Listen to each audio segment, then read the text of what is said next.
Good evening. Once again, we return to the story of Caius, Spellsword, Dunmer, Eternal Champion, finest courier in Tamriel, most loyal servant of the Emperor, former head of the Blades in Vardenfell, Auditor of the Great Houses, Nerevarine. I can't remember if my adoring fan's with me right now.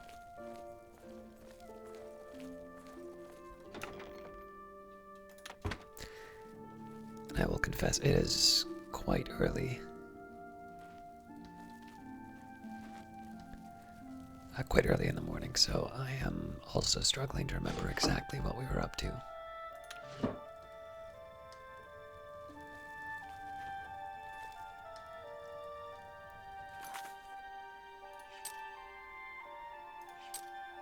It's 3 in the afternoon, and as far as quests go... yes, Armand of the Thieves Guild has asked me to steal a bust of Lethasa and Darius from Cheydinhal. Well, let's start with that.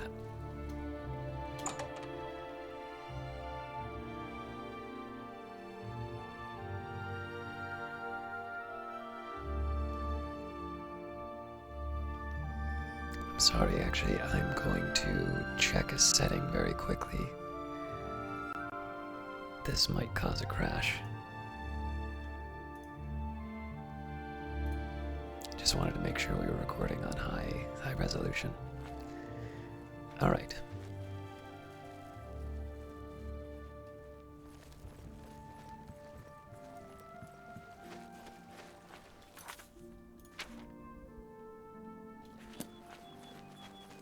Greetings, my Dunmer brother. Evening, or afternoon.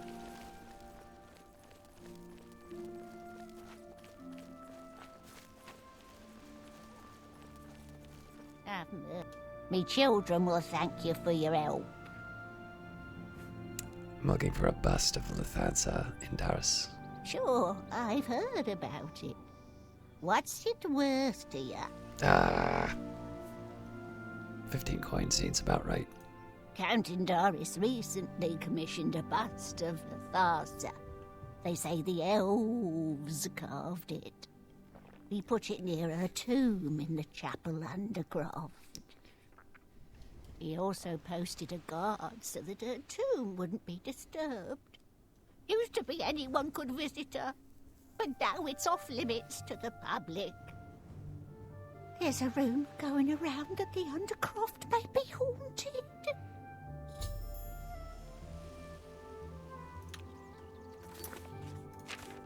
I learned that the bust of Lethasa in Darius is in her tomb. She is buried in the chapel undercroft of the Temple of Arche in Cheydinhal. Blessings of Mystara upon you.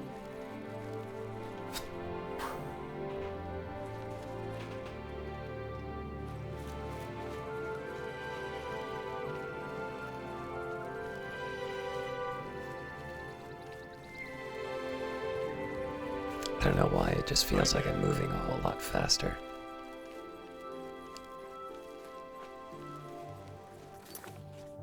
Wait a minute. The Undercroft's in the temple.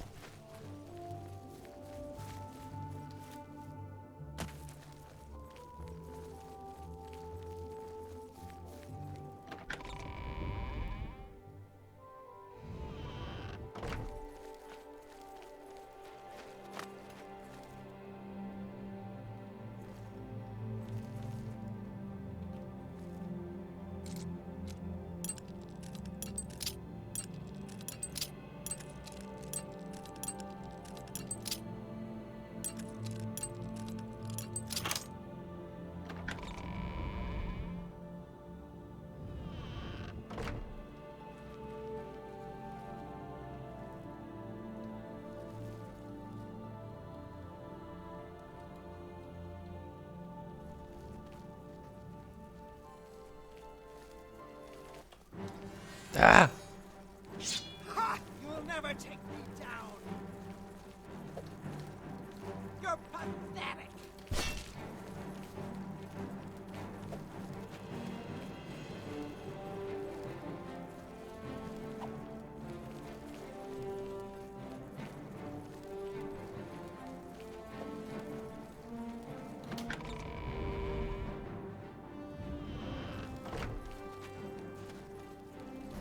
I wonder if I have a bounty for that.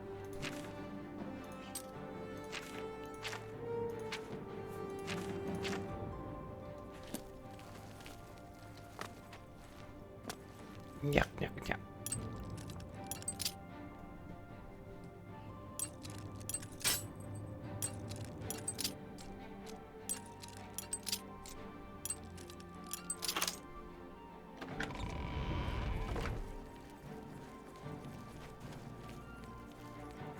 Yoink. I have the bus now to get back to Armand. Oh, they totally saw me do that.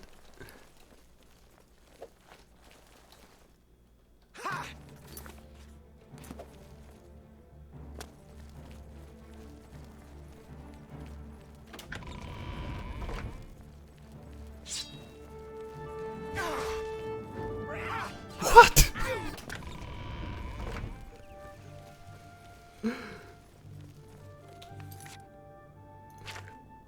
I feel a little bad about that.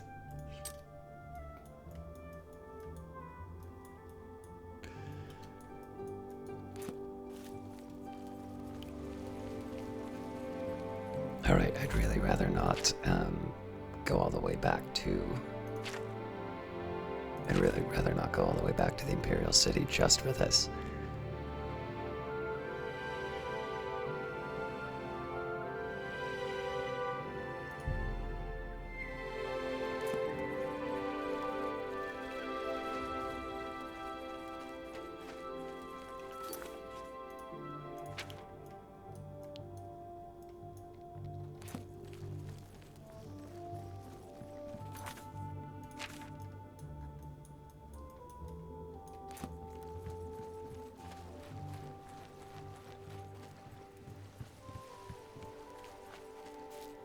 I'll confess, I was hoping to be a little bit stealthier in that, but what are you gonna do, right? Oh, this is why I feel like I'm moving faster. I'm not carrying as much weight.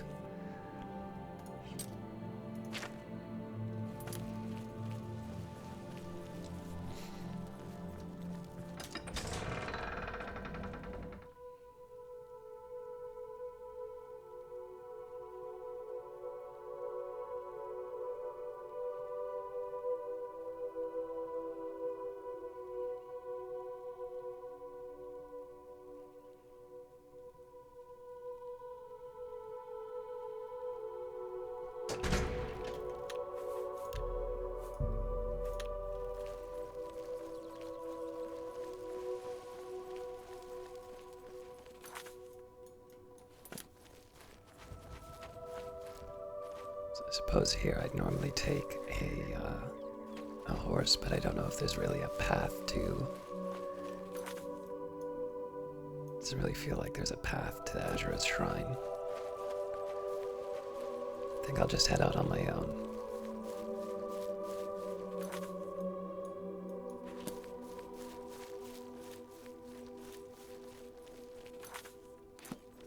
I'll try and follow whatever paths seem to be logical on the way, but obviously I'm not going to hold myself to anything too strict.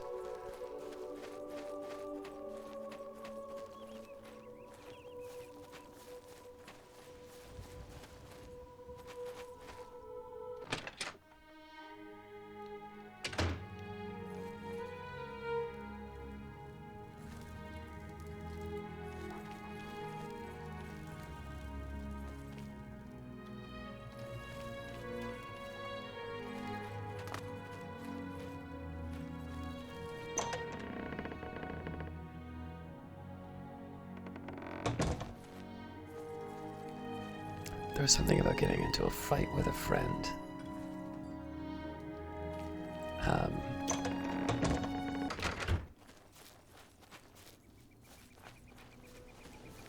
I think it says if you just keep blocking, they'll stop, but that hasn't actually seemed all that true to me.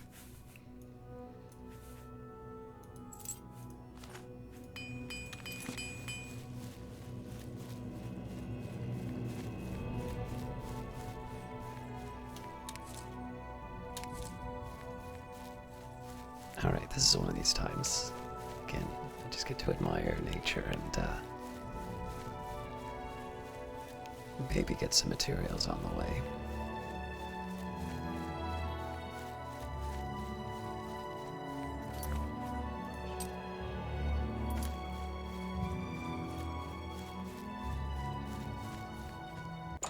Not gonna say no to a little exploring.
Probably have to drop the Warhammer, but I'll stick with what I got right now.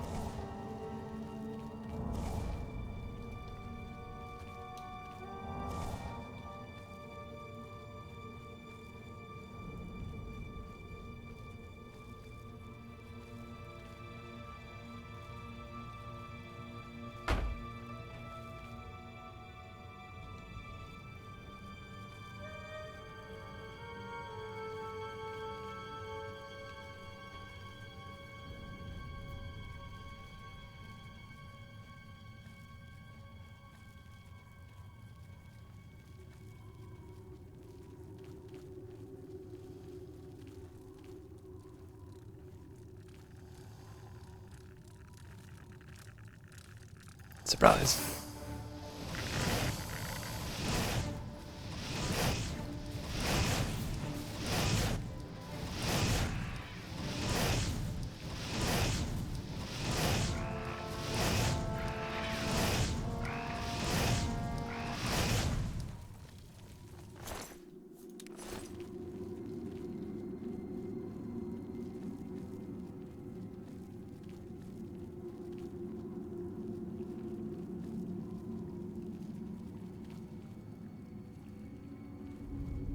It's facing me.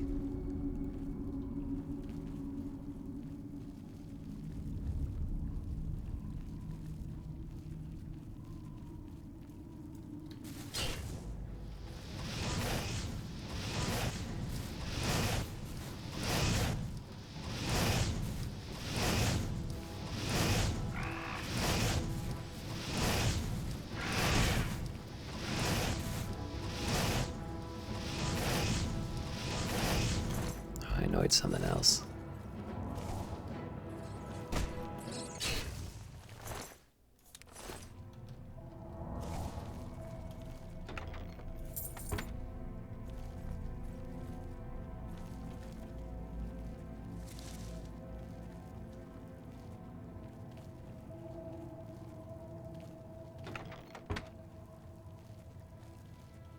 It's the same chest, I just couldn't remember what was in it.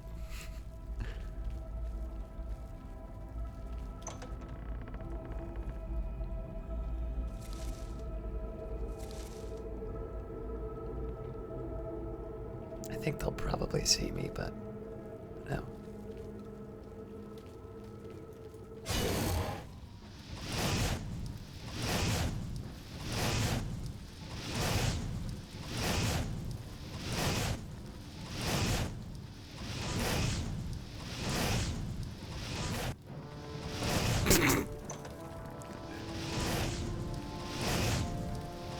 Clever move on the part of the Minotaur.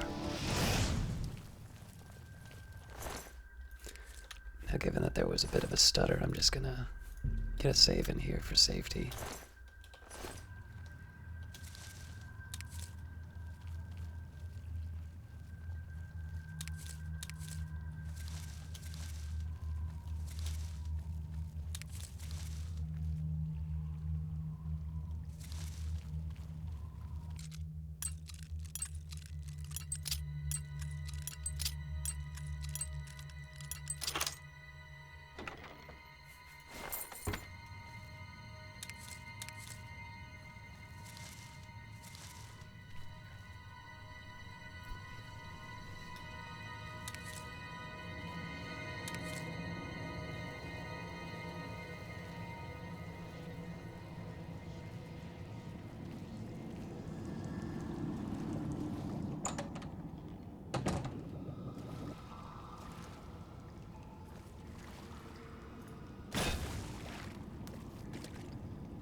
do have water breathing, but I'd rather not equip it.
Alright.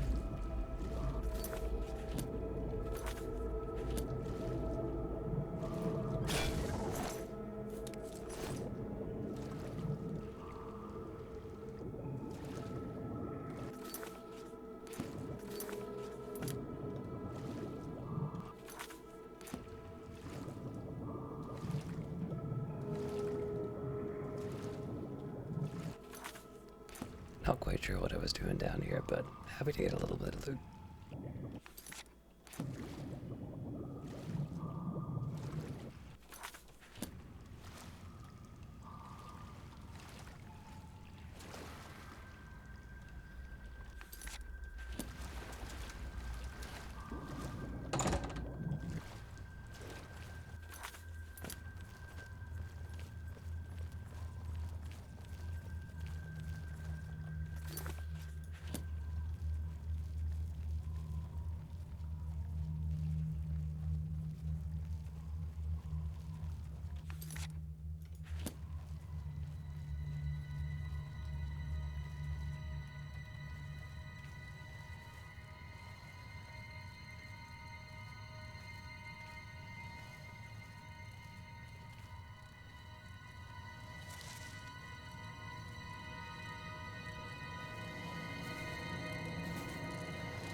That was okay until I cornered myself, but I mostly just wanted to see if I could get away with sneaking like that. Looks like I can.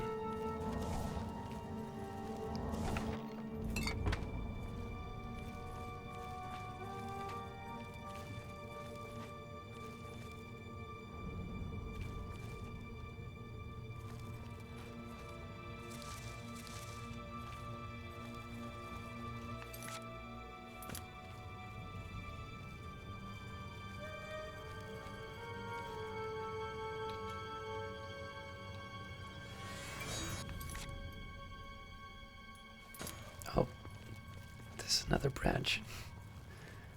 Alright, well this isn't gonna help my sneak, but...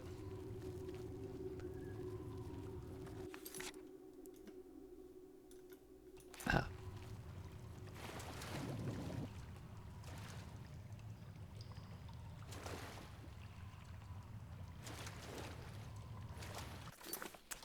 Just an area to get a bath, fair enough.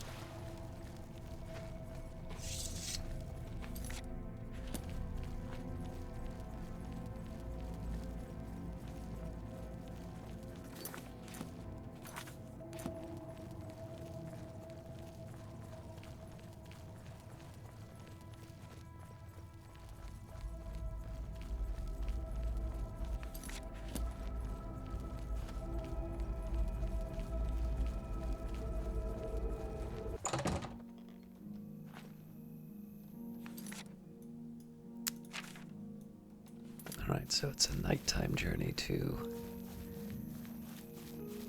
the shrine. I can still work with that, but the shrine may not,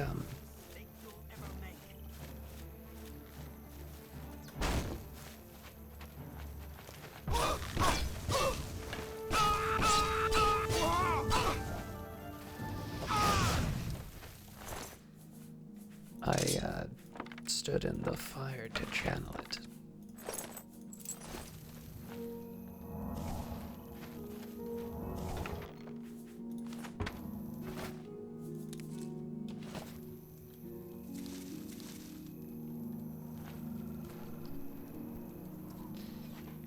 I suppose I could just rest here, but it doesn't seem to make a whole lot of sense.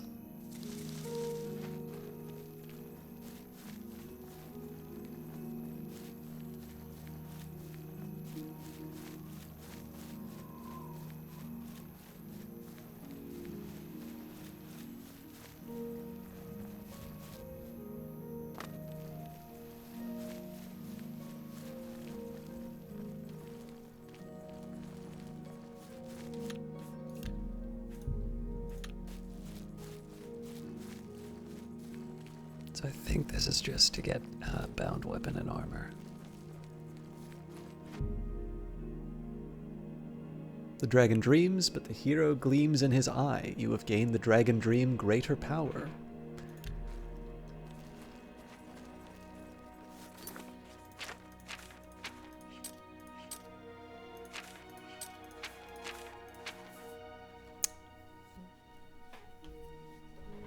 Cool.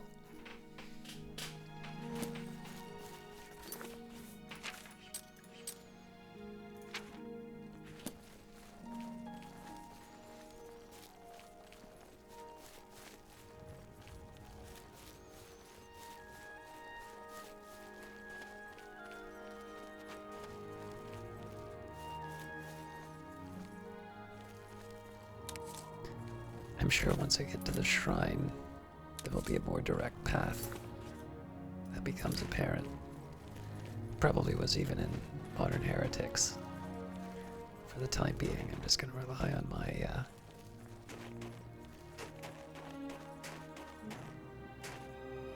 most direct path.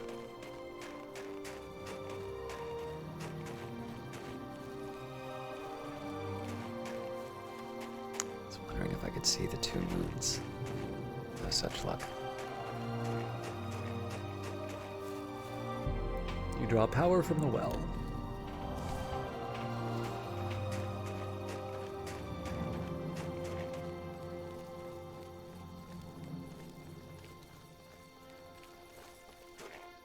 Still nice views.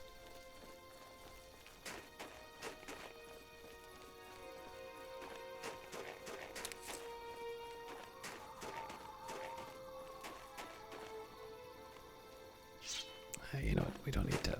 I was going to avoid conflict with the bear, but...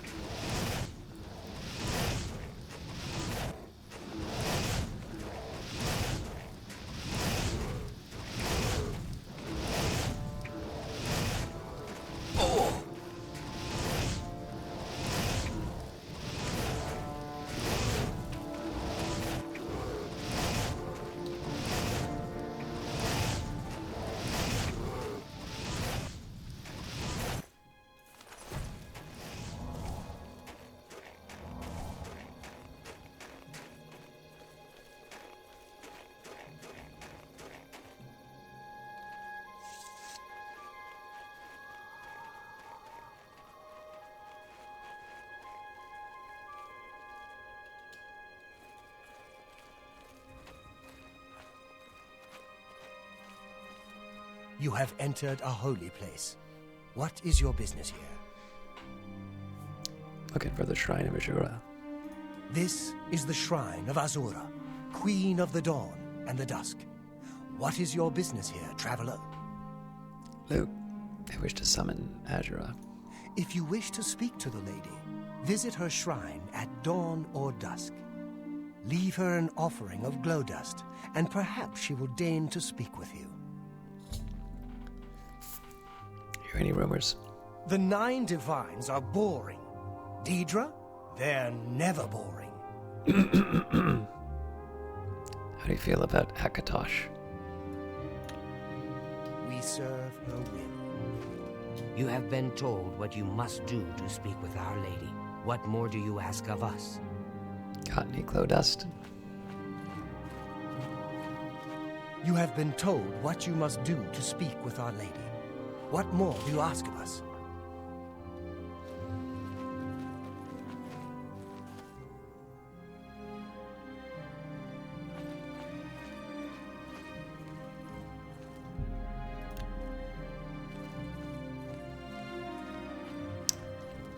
Alright.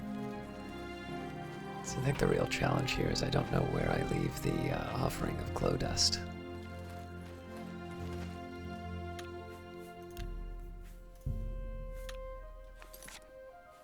1 in the morning. I think I got time.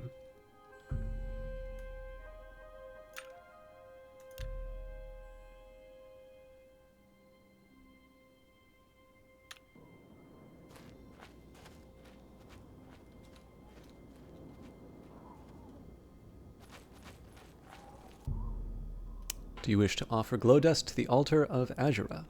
Yes. I have seen your name, traveler, and heard it whispered in twilight. I ask a service which holds promise of fame and reward. Many years ago, 5 followers slew the vampire Dratic and its kin, but all were infected by the foul creature. Knowing their fate, they sealed themselves up in the vampire's lair. Their suffering weighs heavily on me. Travel to the gutted mine. The door will open to you. Bring the piece of death to my followers, and you shall earn my gratitude.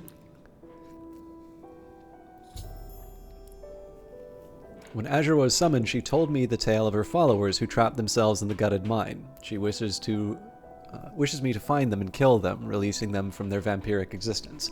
Azura will unseal the mine so I may enter.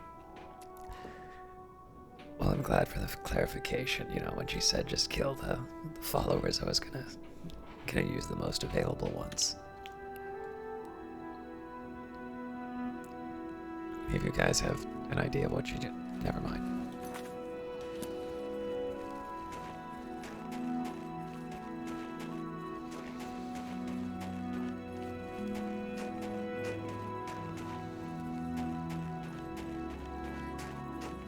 Again, wonderful views and scenery.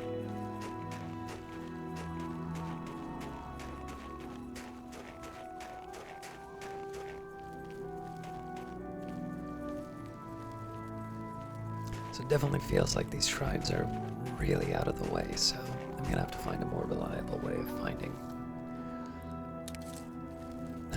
the others.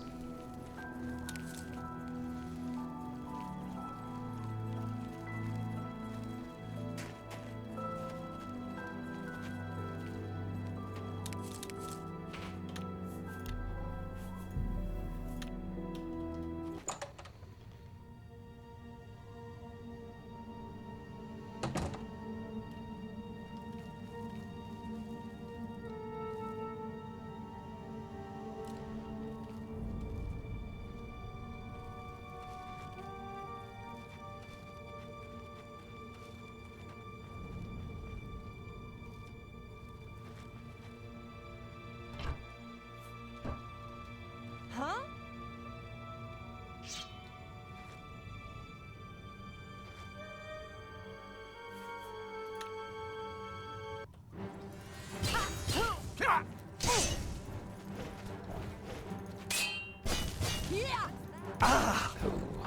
Come to me, sweet flesh.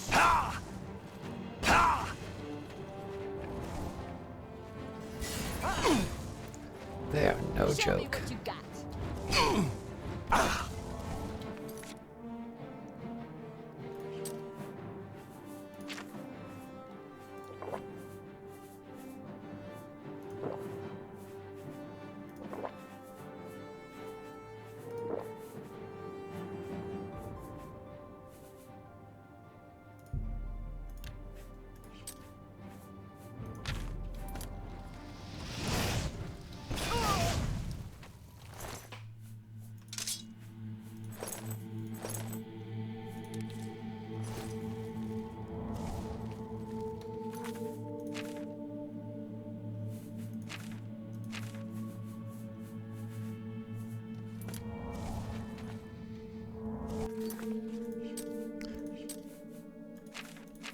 might have been an idea to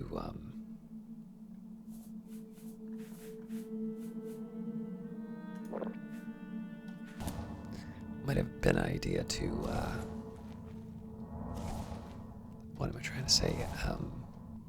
Cure the vampirism after this whole affair, but I don't know. I don't want to take any chances. I've already been a vampire once. It was impossible to go banking.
Who's there?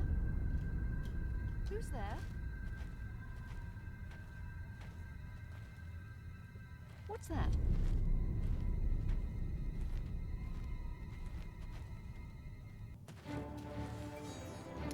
Two of them.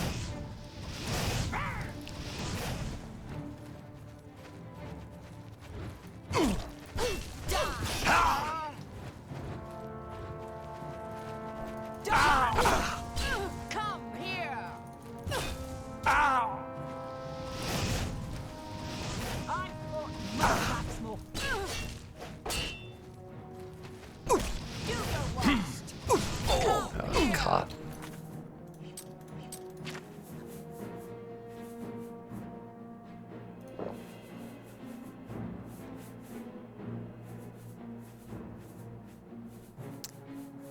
Not great.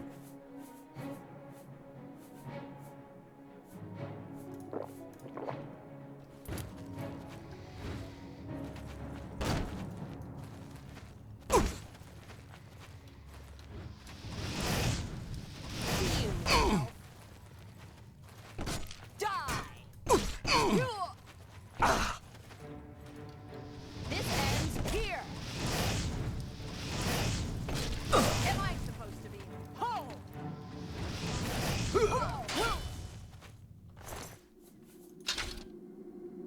Yeah, I'm not gonna. I'd love to carry these two.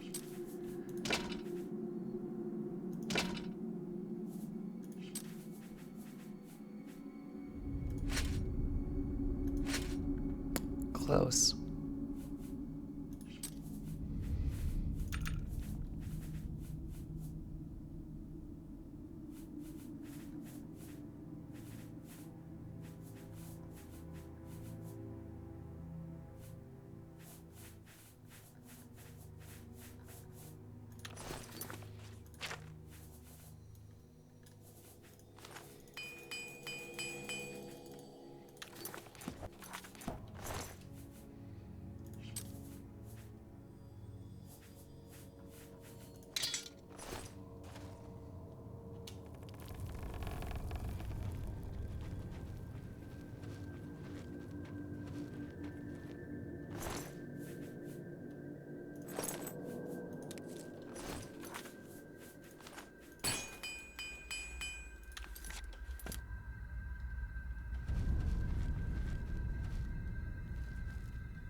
There's probably going to be some more inventory management before too long.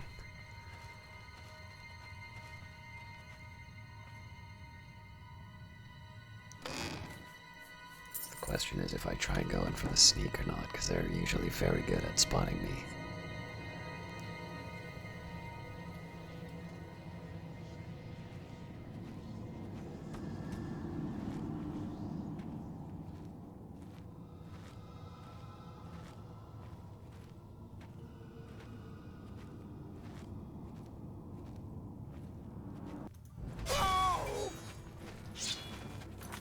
Good hit.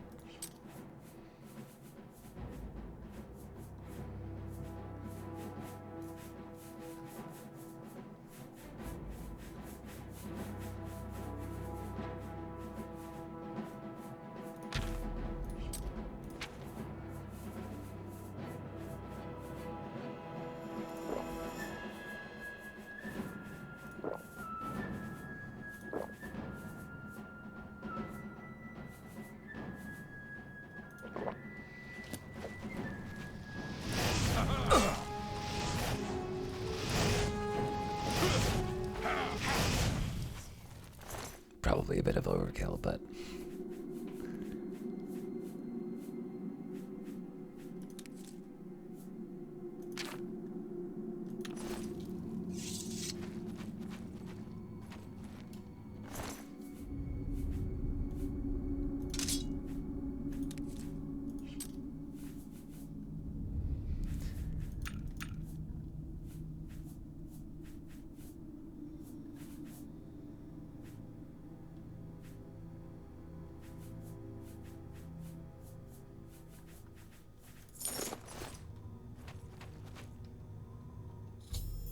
I've killed all of the vampires in the gutted mine. I should return to the shrine. before I do that, let's read the note.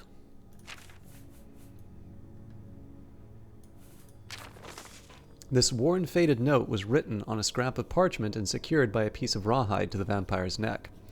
My name is Gola Gro Musgal. My companions' names are Arnalda, Nil Elfdaughter, Evita Kasinya, and Umar Grakar.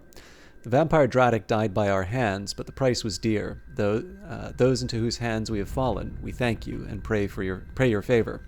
We served Lady Azura. Bring these, our last words, to her shrine. We praise her with the full fountain of our devotion. Our destinies were written in the stars, that our souls and reason be slain, and our world lost forever. None can escape her fate, but let us be remembered at her shrine, and in the hearts of her servants. It is only by fate that any life ends, and only by chance that is mine, not at yours.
Pretty sure I got all this already, but you never know, right?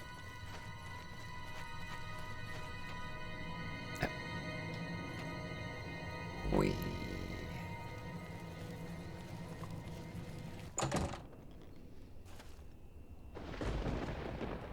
Oh. Was it something I did?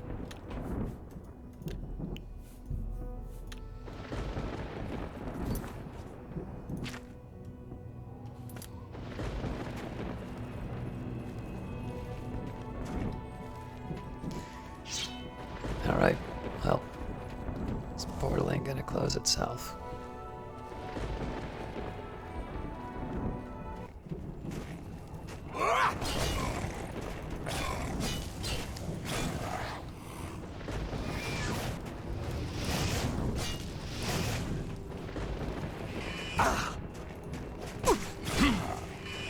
Oh, don't knock me off.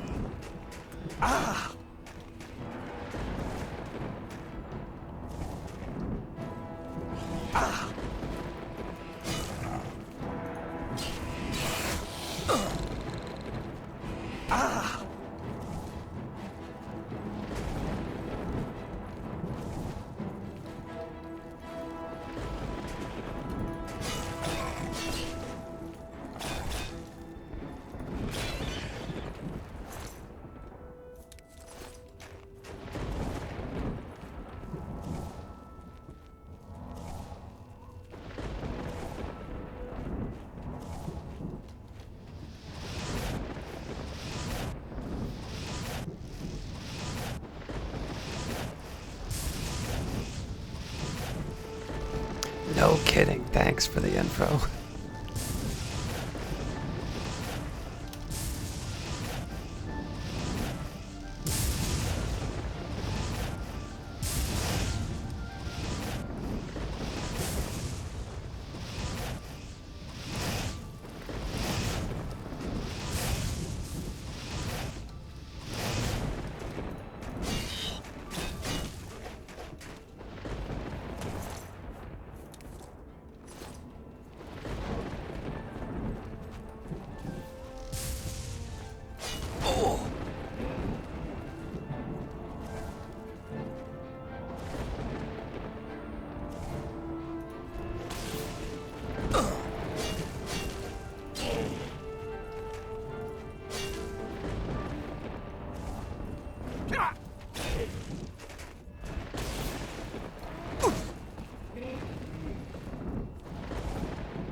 How did I miss that?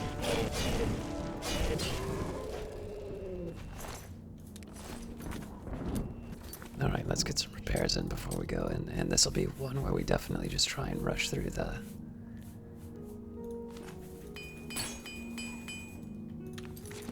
we try to just rush through the gate.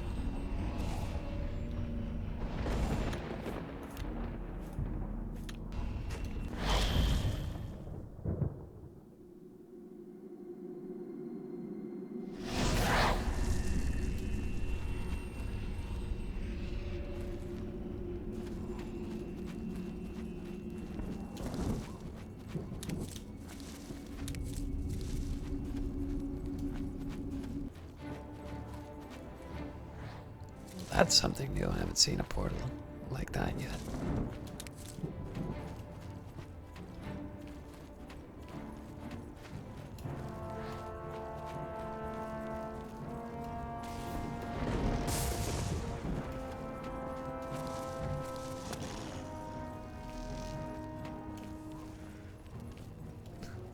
I wanted to see if I could maybe jump.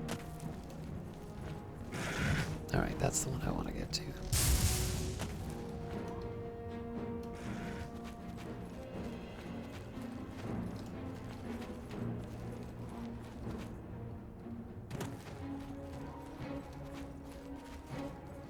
Alright, getting on that bridge would be nice.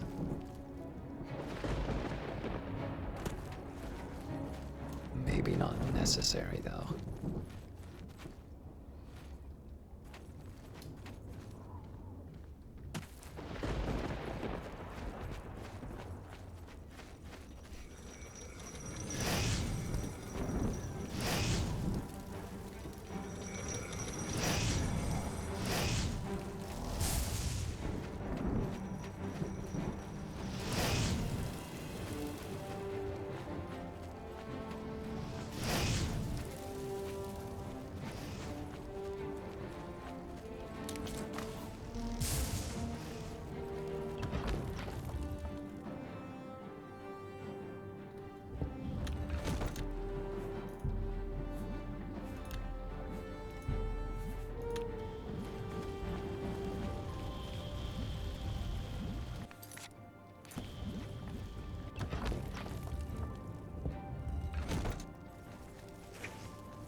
hope this is the right place. If I can trigger as many of these traps, it might give me a small edge.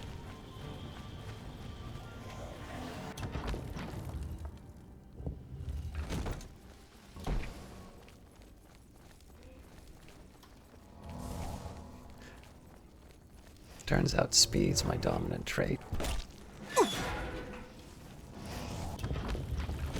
Do I want to be here?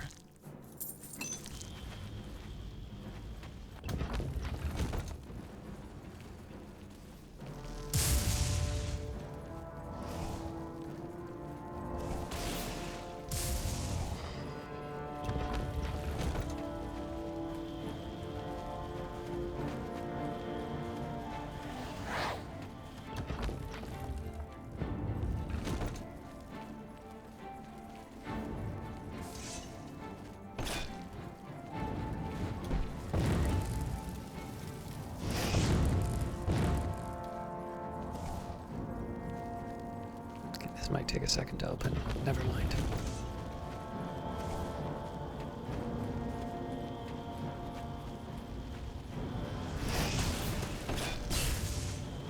I do like Daedric friendly fire. For some reason, it's just inherently more funny.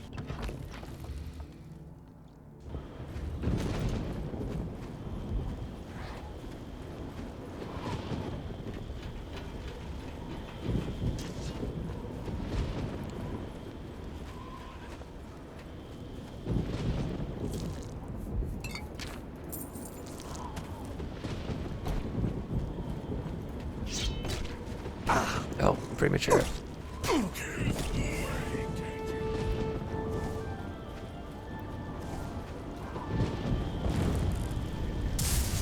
Hold the line.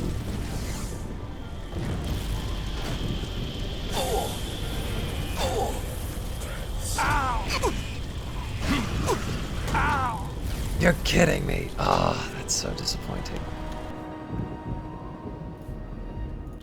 This is gonna take some effort.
Uh-oh.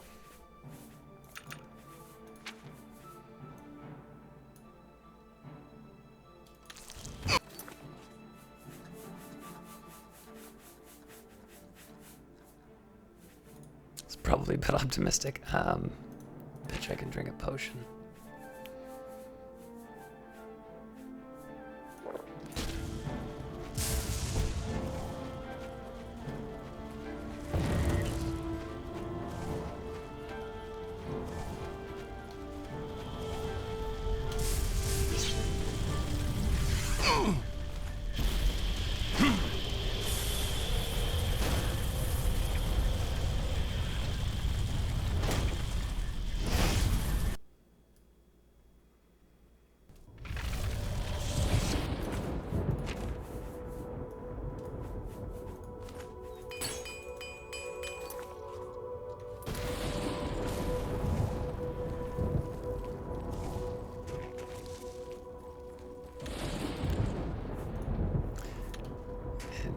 was that?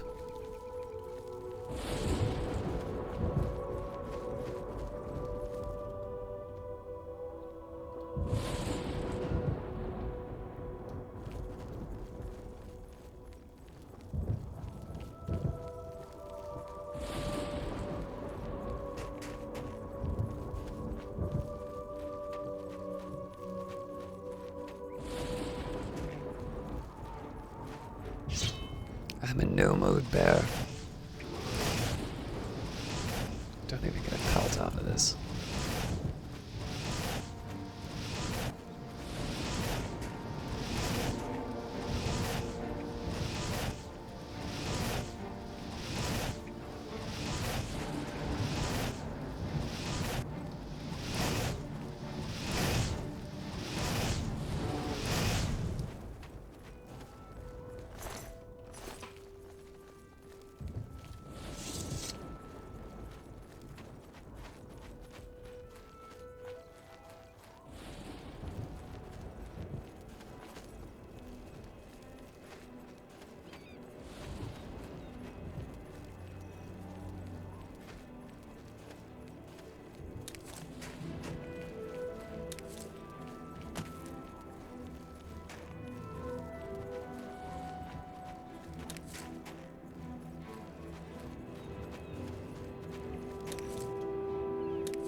I was hoping that might give me a little more space than just turning it into a restorable power.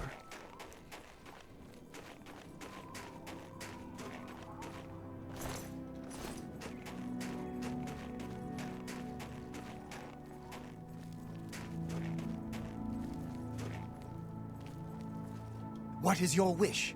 You who have been blessed by Our Lady's voice. You hear any rumors? The 9 divines are boring. Daedra? They're never boring. It's not really a rumor, but okay. We serve her will. Thank you, mortal. Their spirits are free, and henceforth above my shrine, 5 bright candles shall burn forever in memory of their sacrifice.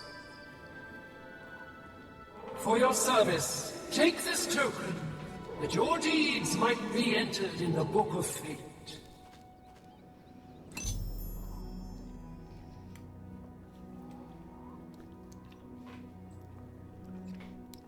Sorry. Wanted to have a pierogi. Azura thanked me for allowing her followers the peace of death. She rewarded me with Azura's star. I have a Daedric artifact, which Martin needs for the ritual to open a portal to Cameron's paradise. I should bring it to him at Cloud Ruler Temple. Maybe I want to keep it.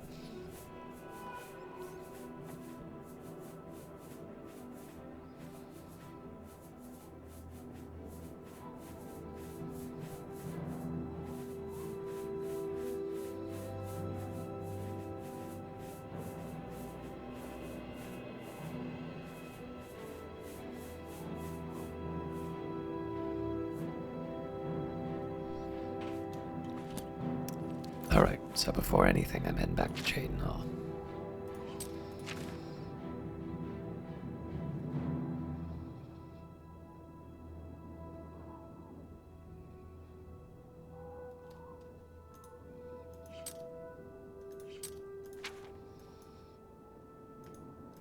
There's no real way for me to, Alright, southeast. You know what? Let's try and actually follow whatever path there is here. Oh, man.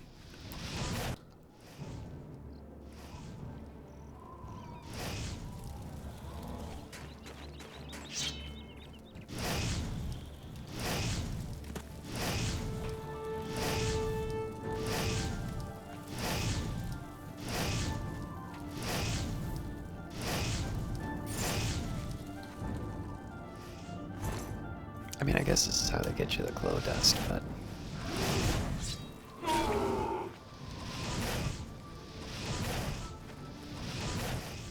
Oh, that's really neat that they bring summons.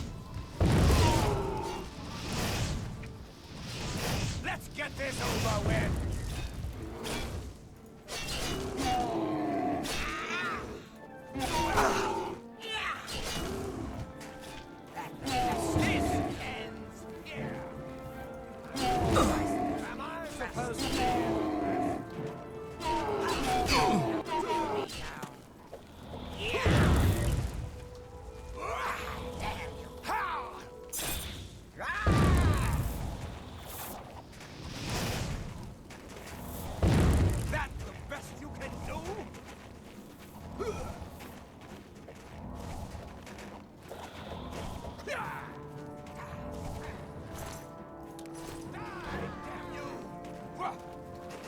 You'll never take me down!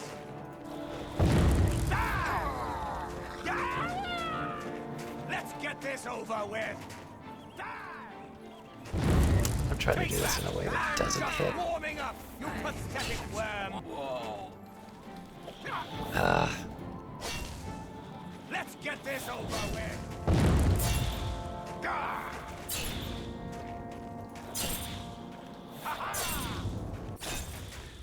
I don't think we would have lost that, that one follower if I didn't have to worry about the possibility that hitting them would trigger an angry response.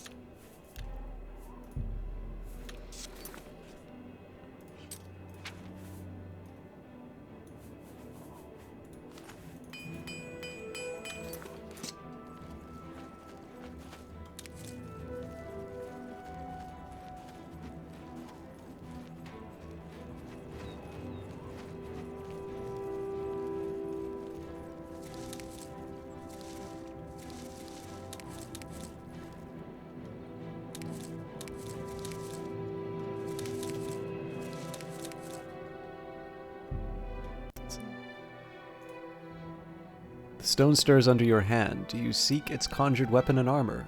Nope. Oh, come on.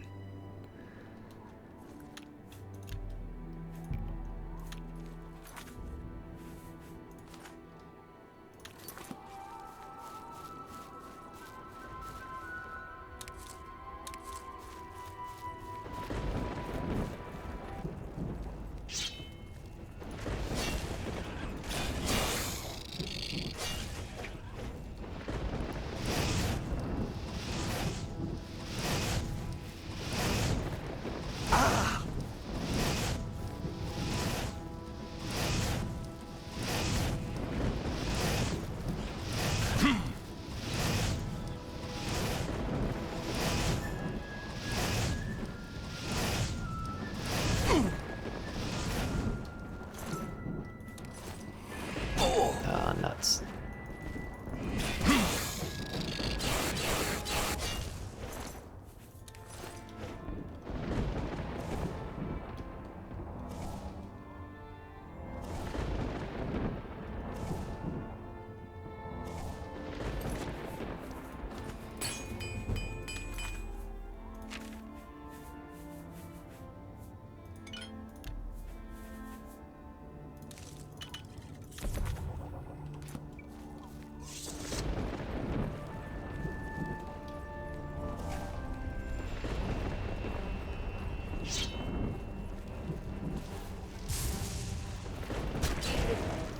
Good lord, it's a party here.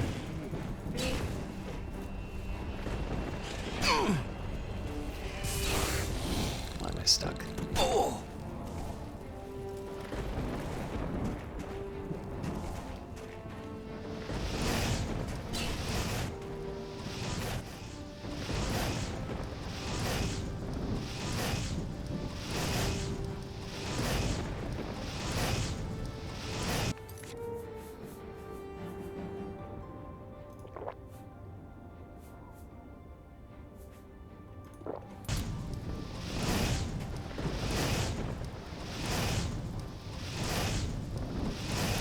make this last for as long as I can.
Alright, now it feels like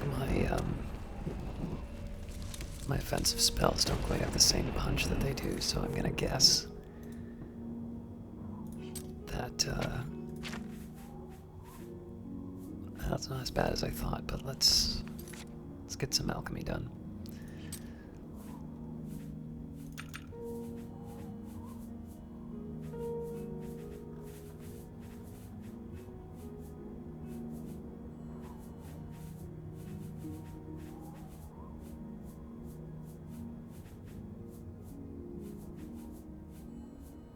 Huh. All right.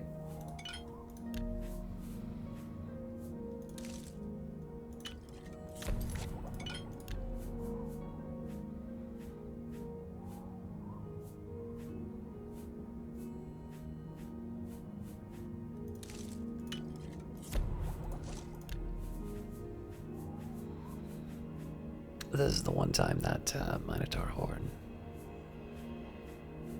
would have helped.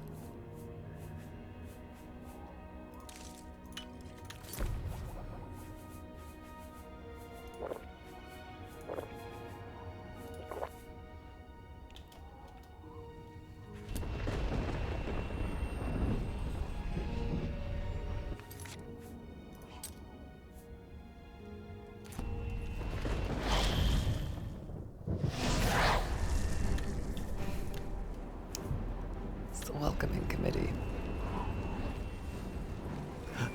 You monster. Oh. Ah.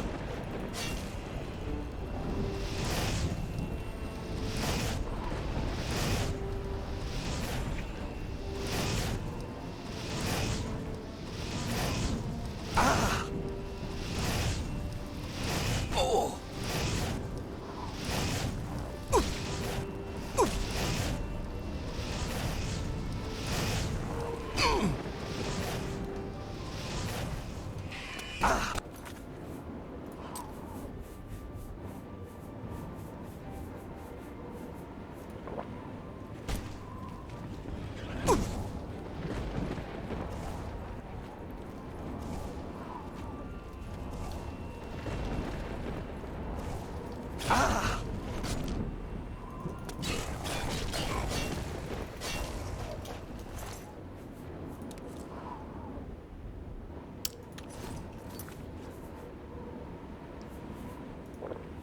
I was really hoping that pushed me over the edge.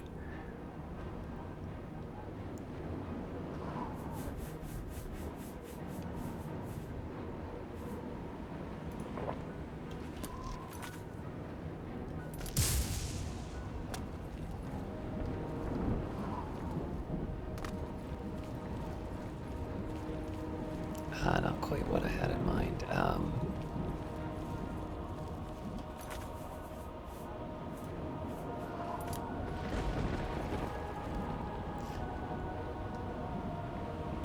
This was a mistake. Oh.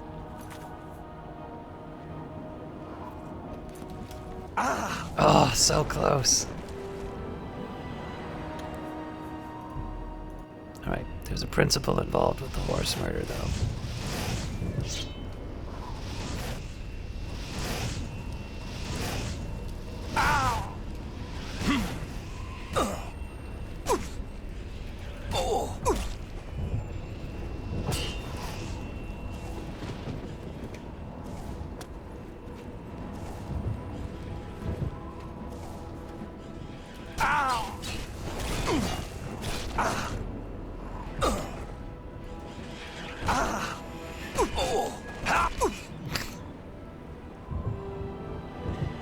That was worse than last time.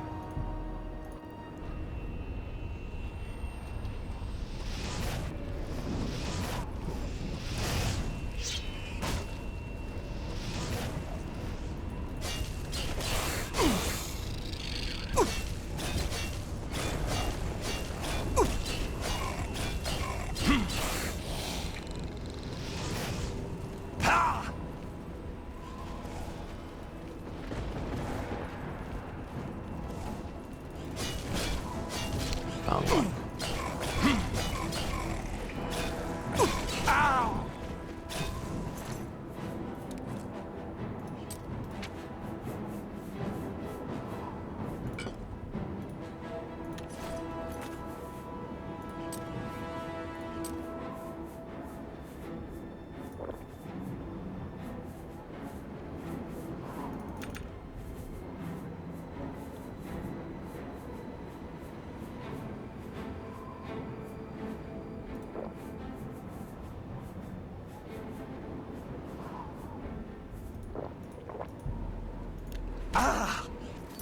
Really? All of that? Ah.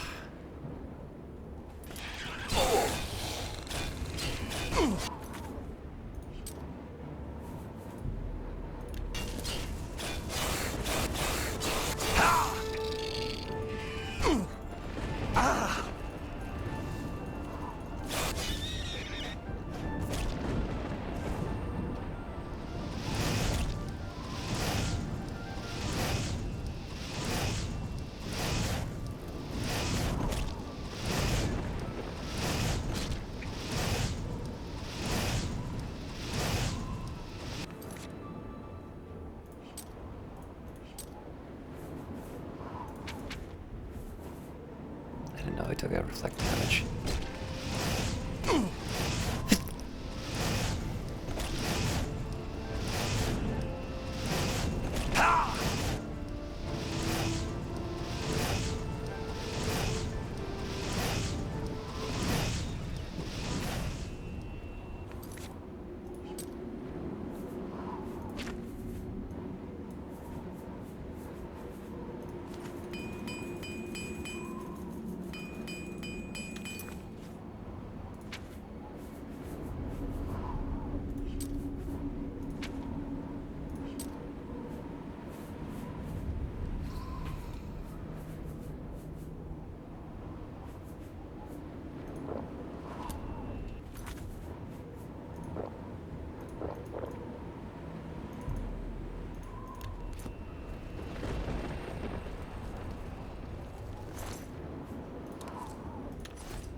I realize this is not the intended path, but by the 9, I'm still gonna do it.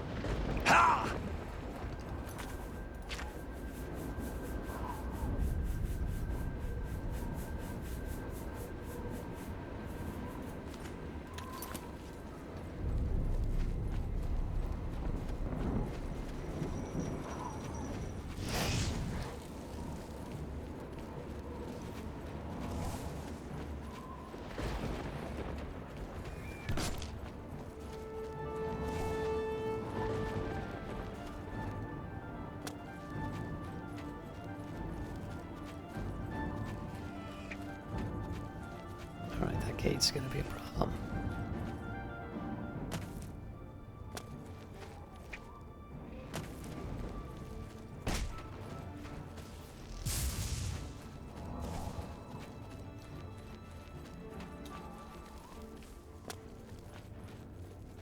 Maybe it won't.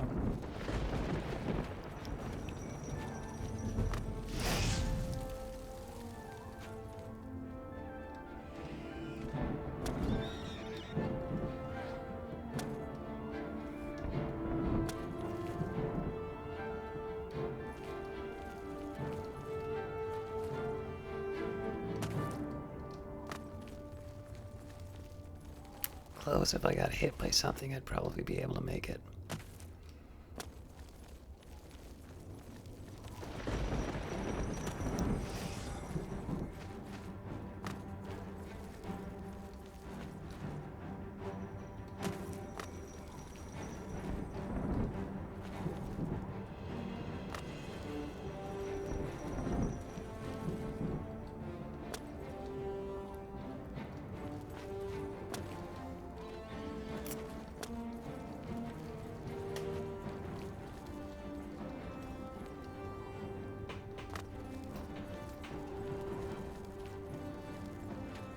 Ha ha!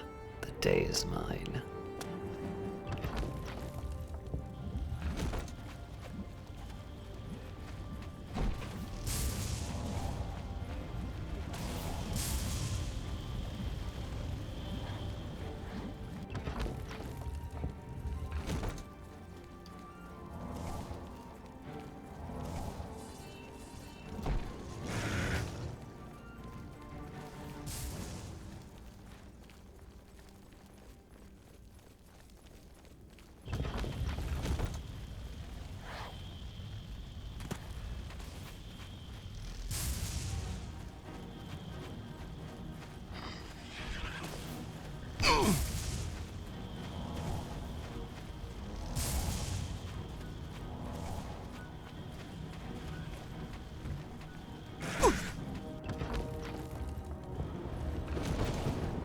That was quick.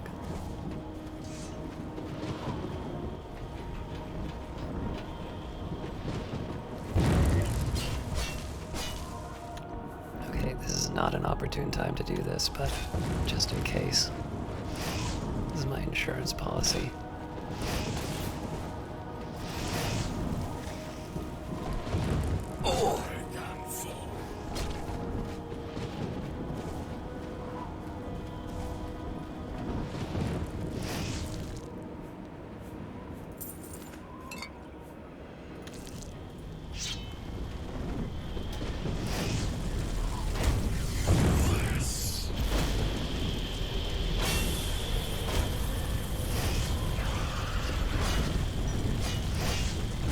This is gonna hurt.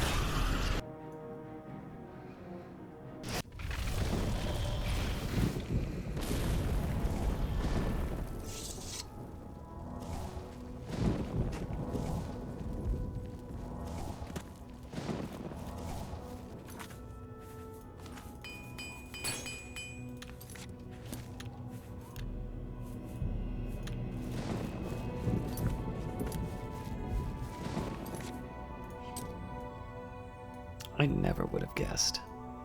This was the path.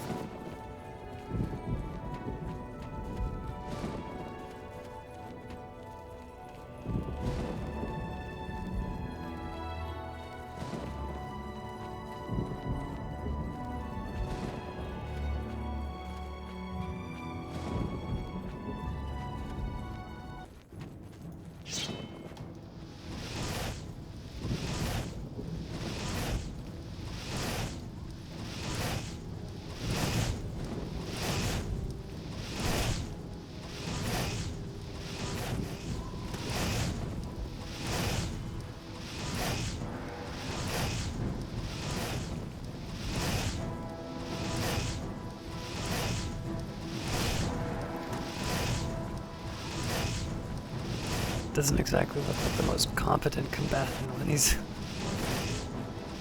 waving that thing around, does he?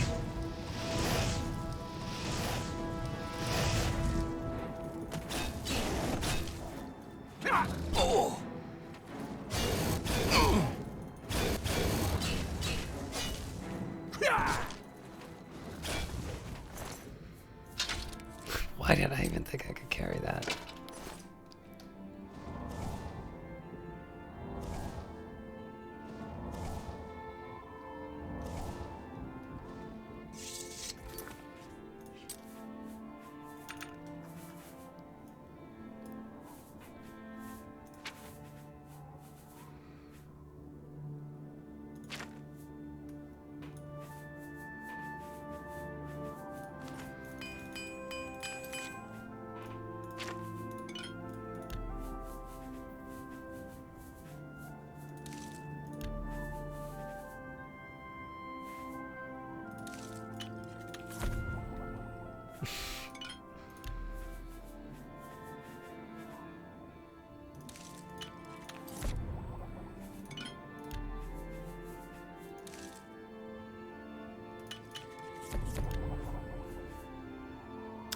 That's useful for reflect damage. I shouldn't have done that.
I realize it's late at night, but this is still a really nice view here. Hello.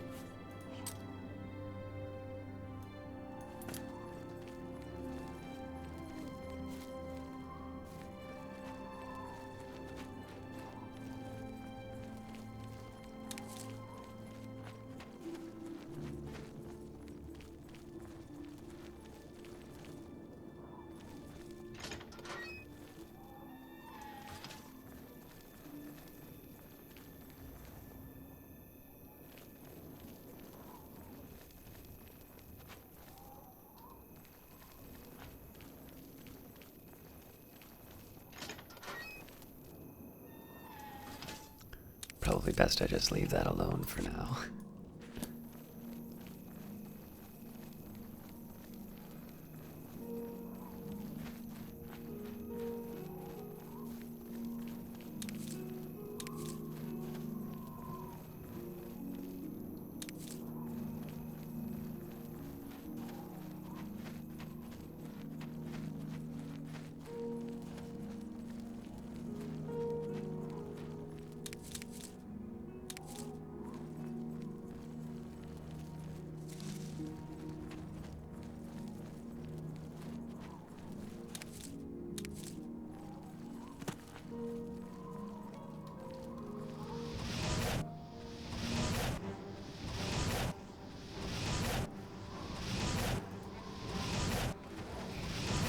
Work on my aim.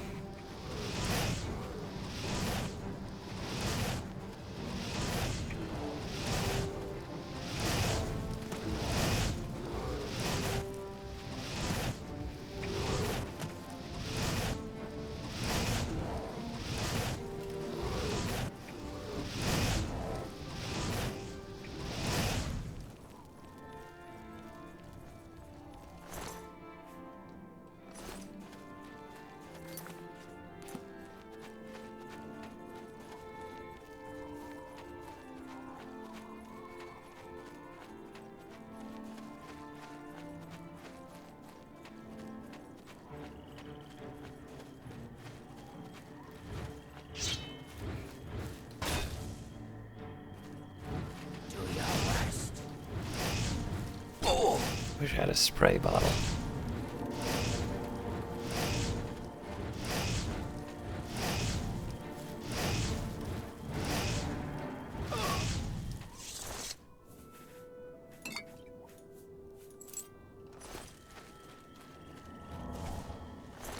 Oh dear.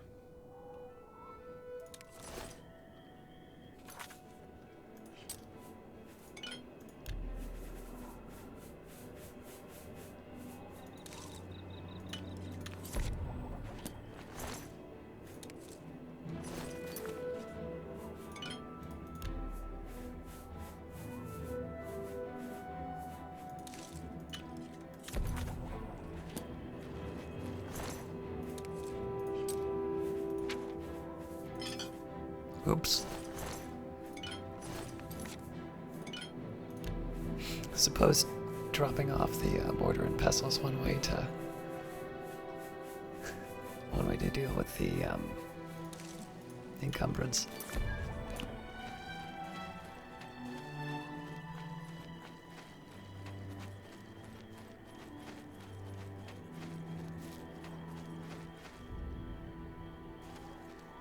Alright, this is where the path gets decidedly murky.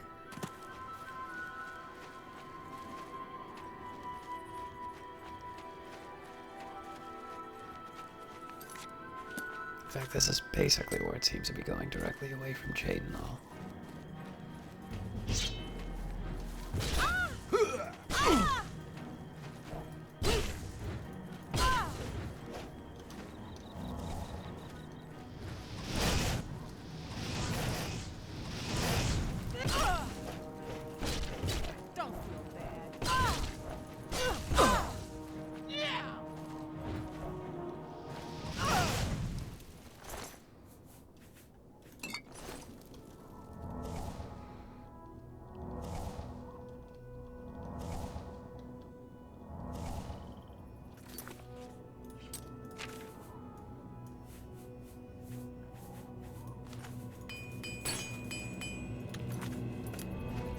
Pretty sure I already included this.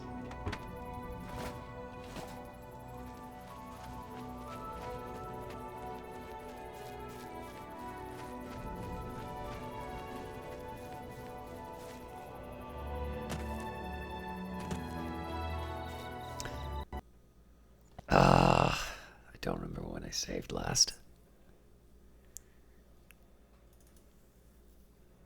90 minutes though. Alright, I'm gonna have a pierogi.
Okay, so I actually don't need to use destruction as much as I thought. I mean, obviously there's advantages to it.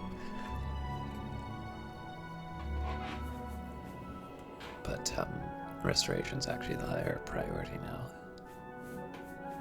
in terms of practice. Wait, what?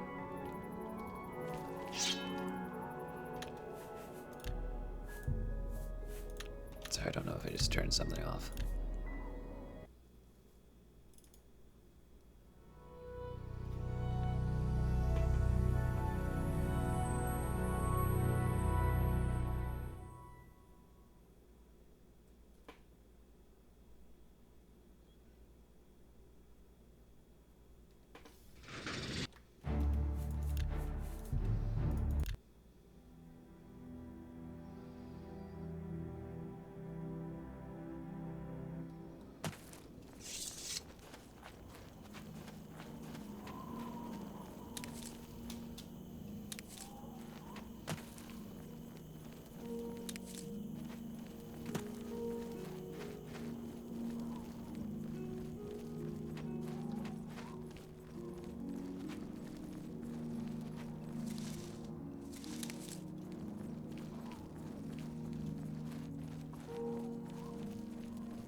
Oh, come on.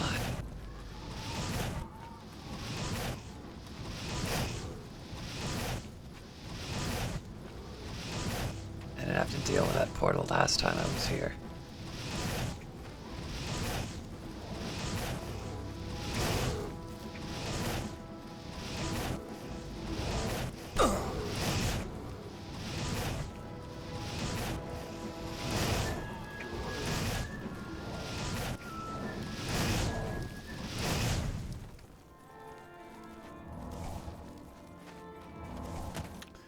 Alright, before I have to deal with that nonsense, let's clear out some inventory. Oh, 67, I'm fine.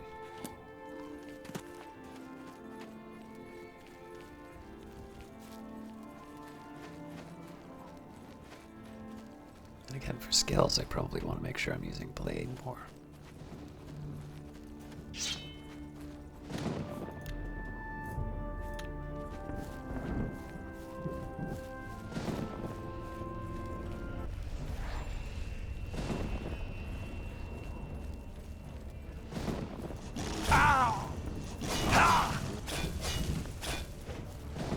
Oh, actually, hang on a second.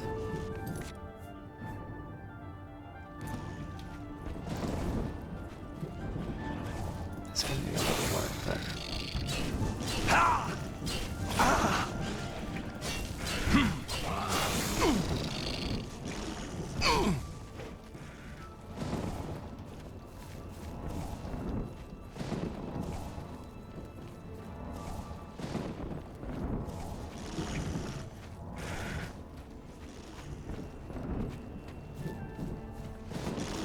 It's one of these. There we go.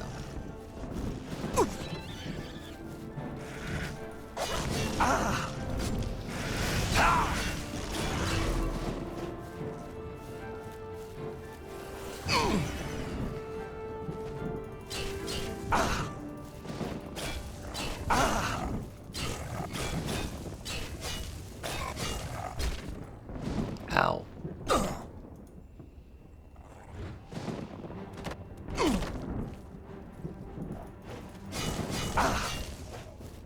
It's a little late on the,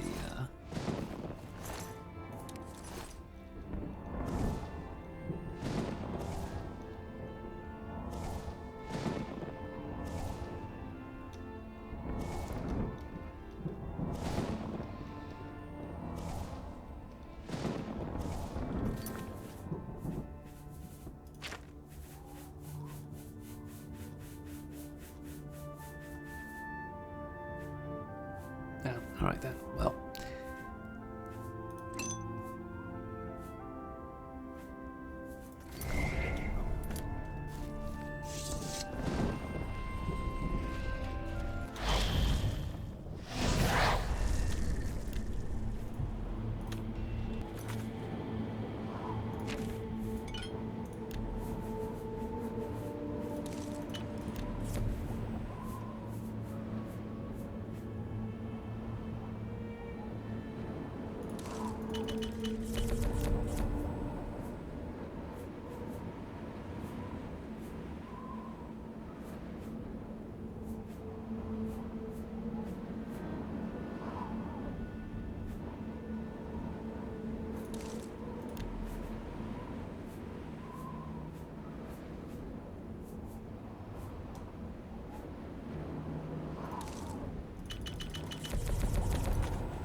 Cool.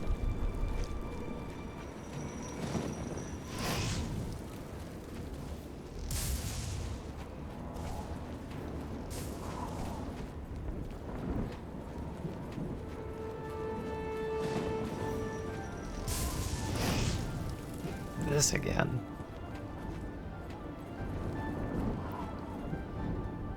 Ow, ow, ow, ow, ow.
Not an elevator, are you?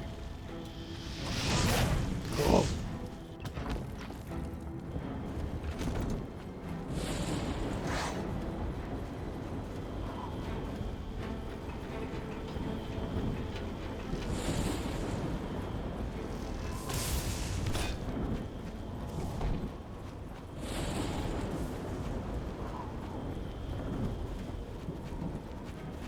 You know, the fire shield actually makes a lot of sense for these ones. Okay, as much as I'd like to take this, let's remember what we're here for.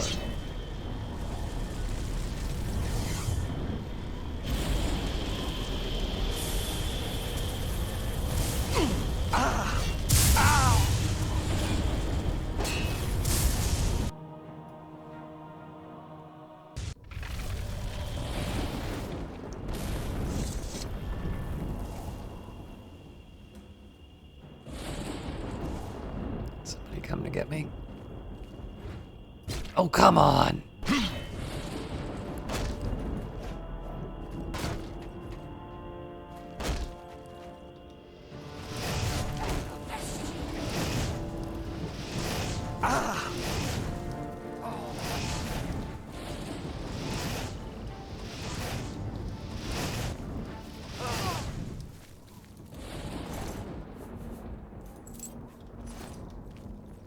I don't know where this guy was during the portal.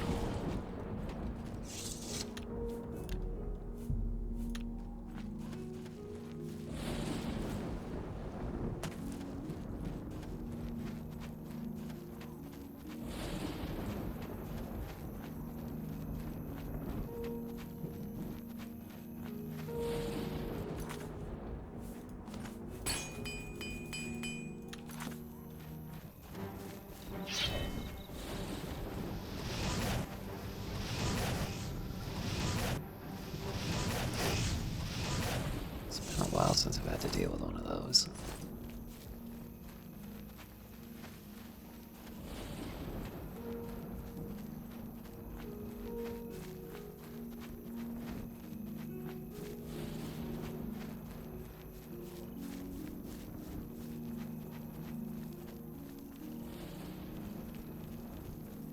Okay, so there is a direct path from Cheydinhal. Obviously, not necessarily one that I would, not necessarily one that I would have known at the time, but something to keep in mind for future.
Let's start with that for now. I might have to store some of this, some more of it.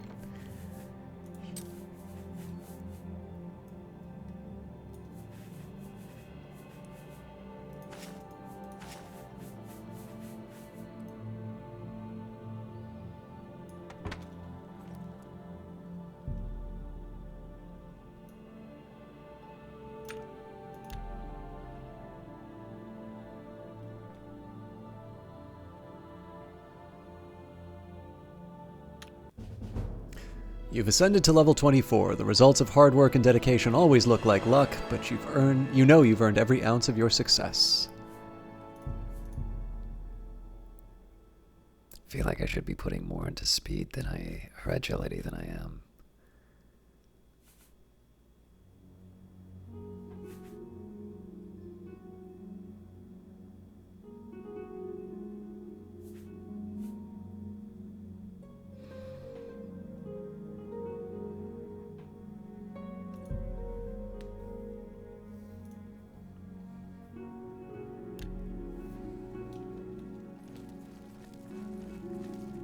Welcome home.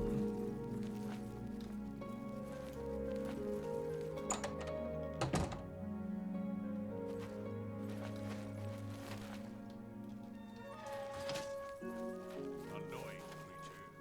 What's going on with you? I've heard that Nord warriors have traveled from Skyrim with Orc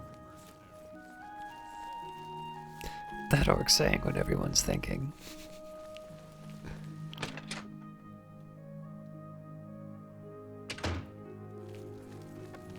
The March Rider sells and repairs weapons and armor. Can I help you? I'm Tertia Veducia. Can I interest you in some of my wares? It's obviously anything over anything 1,000 or more. We're not going to sell.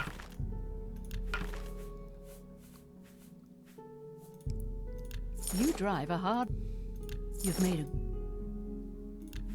Probably should have tried this before, but You don't expect me to make that. That's more than I'd usually...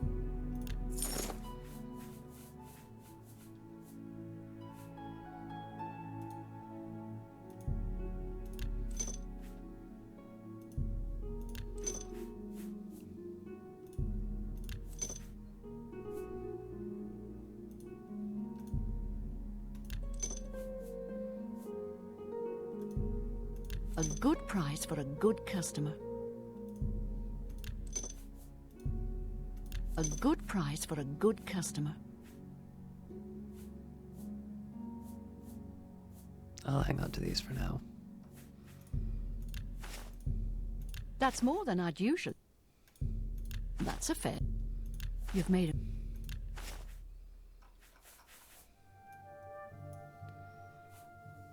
Tell your friends about me.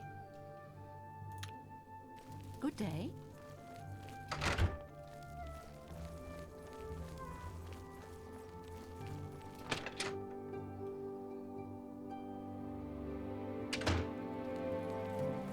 Well met.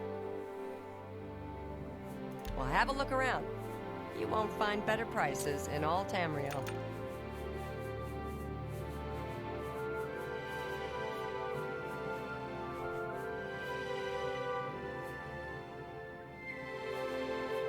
Got a lot of really good rings.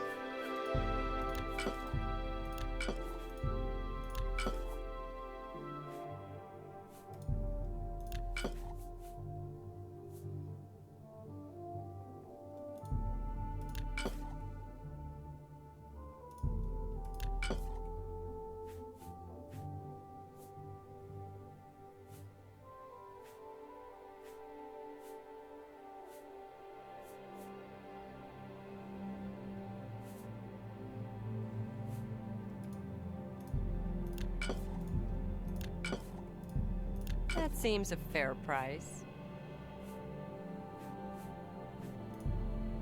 You've made a good bit of gold.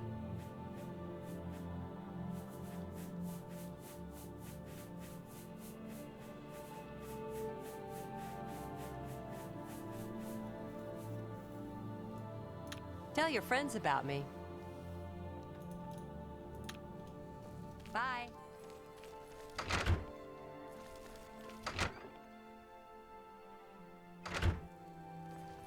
Your reputation precedes you, gate closer, scourge of Oblivion, hero of Kavach. You really know how to make a guy feel good. All right. Knowledge is the key to success in any endeavor.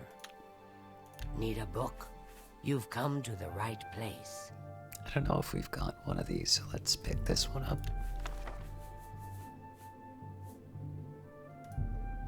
That's a good deal.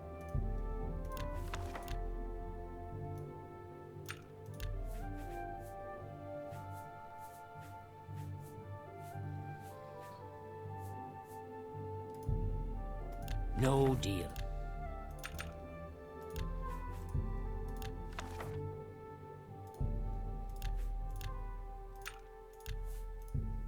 I can't another for you, of course. Only quality goods for sale here. What can I interest you in? Did I already get provinces of Tamriel? I can't remember. offer the finest goods and lowest prices in all Cyrodiil.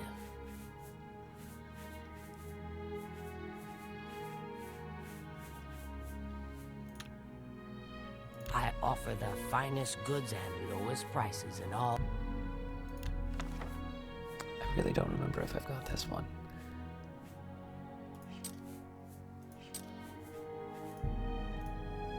An excellent deal.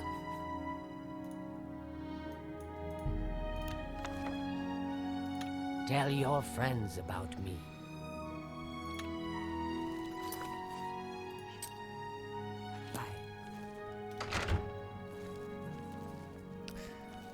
Alright, now... I think I'll go to the Imperial City first. There is a certain point. So ideally I'd like to go to the other Daedric Shrine before I go to Bruma. Because I'm not quite ready to hand in one of these artifacts. I want to find like an artifact that I won't use before I do that.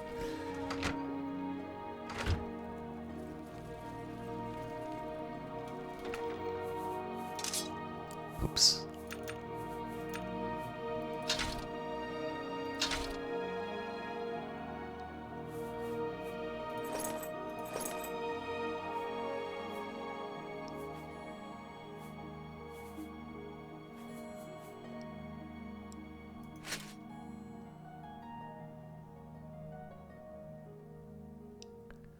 I think that's as good as I'm gonna get.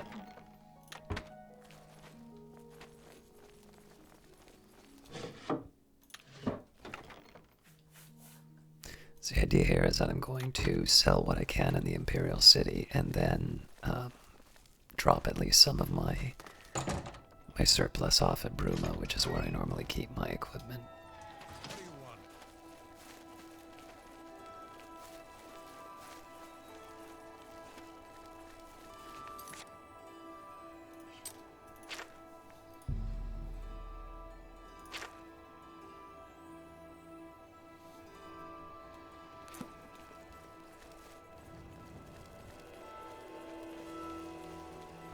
Hello there. Ah.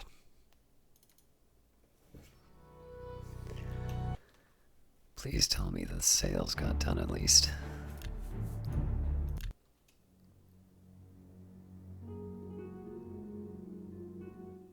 I've killed far worse than you.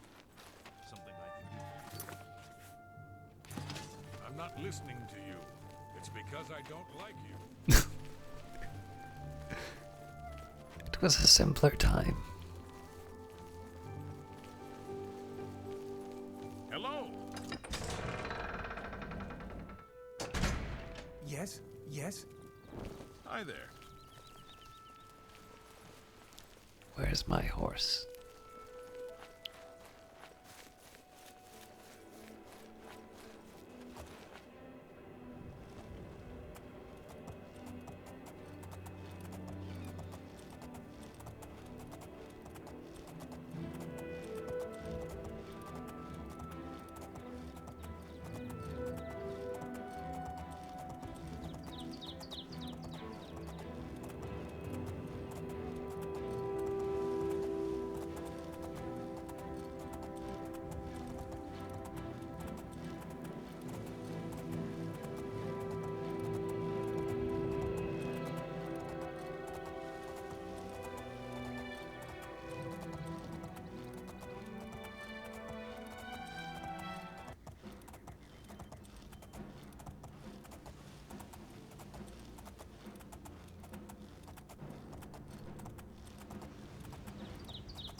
It's nice to just ignore them.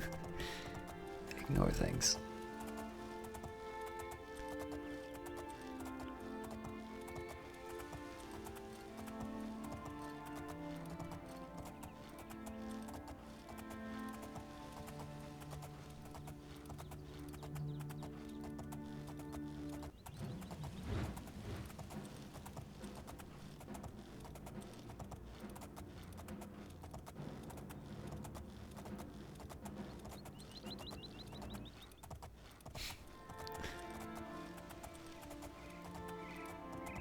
Seems to me that these guards know exactly where they don't need to go if they don't want to have any, if they don't earn their pay.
I think probably one of my favorites is the just the change of color in the trees. I tend to find whenever I'm looking around, that's always one of the spots my eye almost goes to whenever I'm traveling.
What are you doing in there?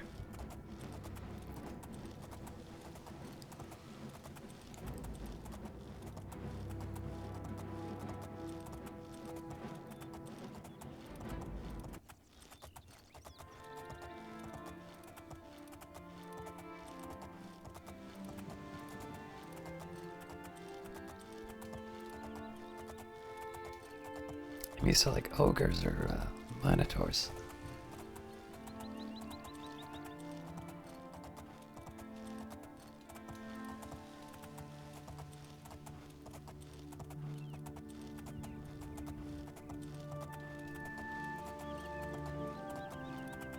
I do like the way the bridge reflects off of the water, but you get the angle right on the way here. You only saw it for a moment.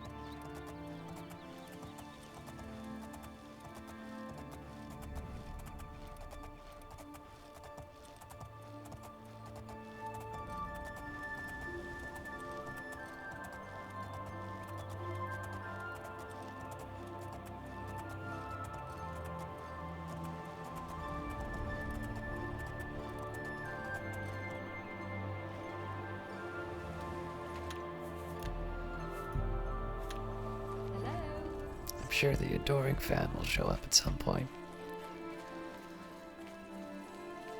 You have my ear. So obviously there's not a whole lot that we can do until midnight. So in this case I'm going to head to the merchant district first. Or market district. And sell off what I can. Maybe I'll stop by the arena to see if I can do a battle. And then kind of take it from there.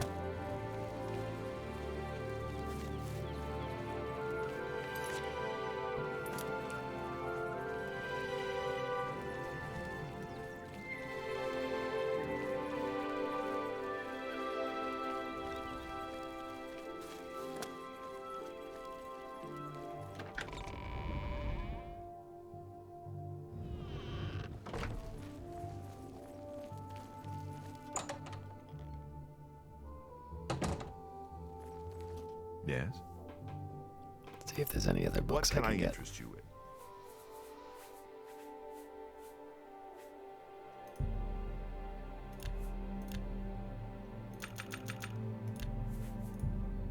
No deal.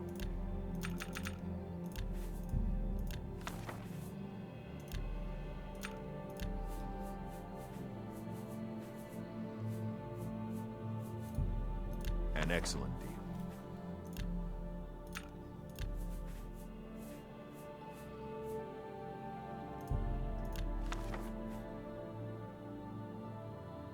I might already have this. You know what? You bought that for a song. You drive a hard bargain. A bargain at any price.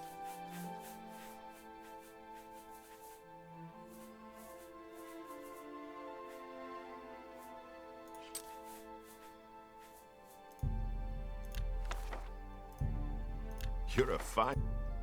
You drive a hard bargain.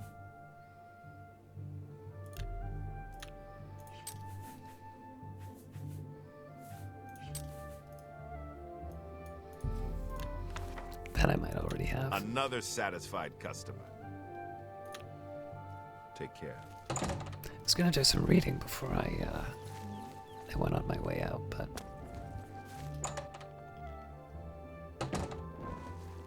It is good to see you again. May I interest...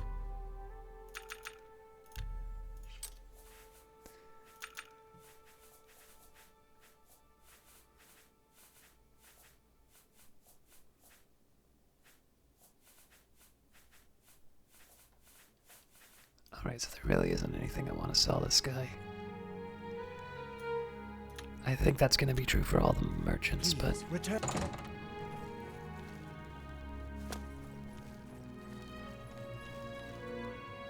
oh right. I was like, wait a minute. What happened in the district? I'm like, A pleasure to speak with Mythic you. Dawn. Much as I hate to admit it, Gunwolm knows more about smithing than I do. Says it's in his blood. You want to be the best? Then you'd better head over to the best defense and talk to him. Getting him to train you will be no small feat, though. Works for me. Let's get to training. Perhaps you need new armor, a weapon. I have a large selection of both.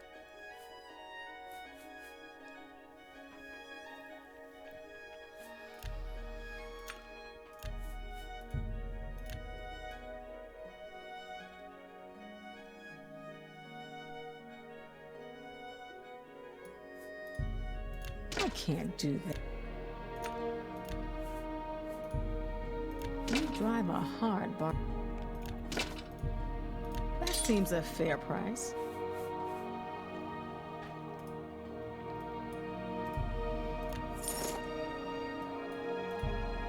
You've made a...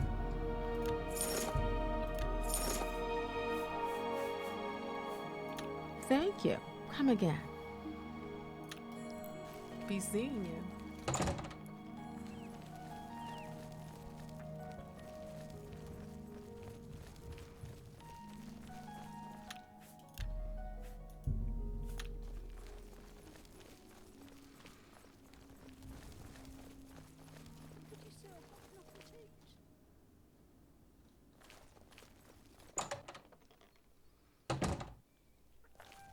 I'm Vernado. I handle the heavy armor at the best defense. I'm also an advanced trainer in heavy armor, so I know what I'm talking about. Pay attention and you can learn. Good day. Who's your friend?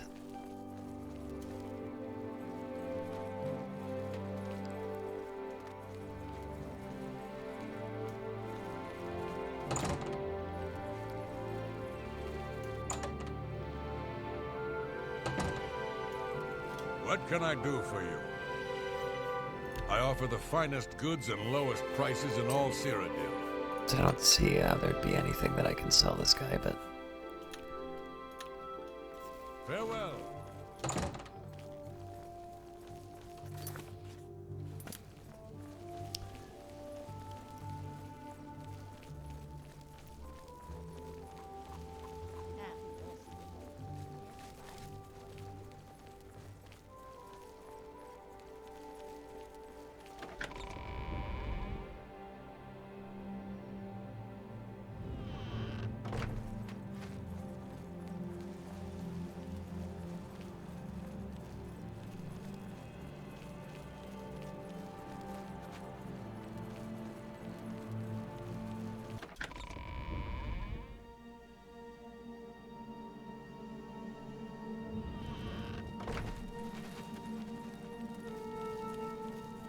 Well, well, if it isn't the Divine Avenger.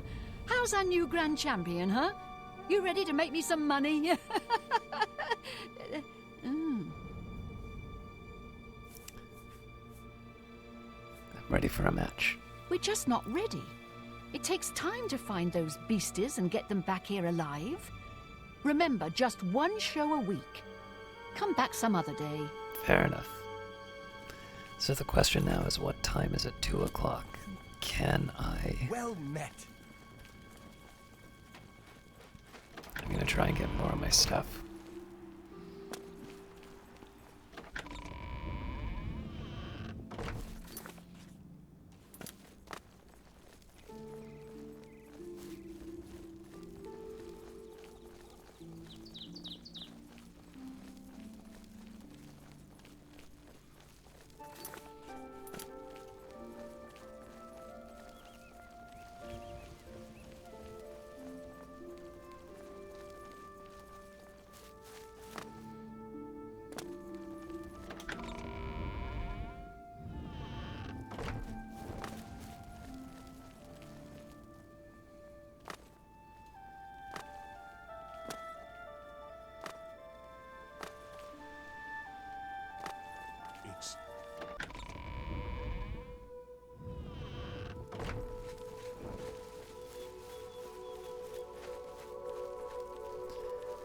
Alright, really quick trip to Trade and Hall and back.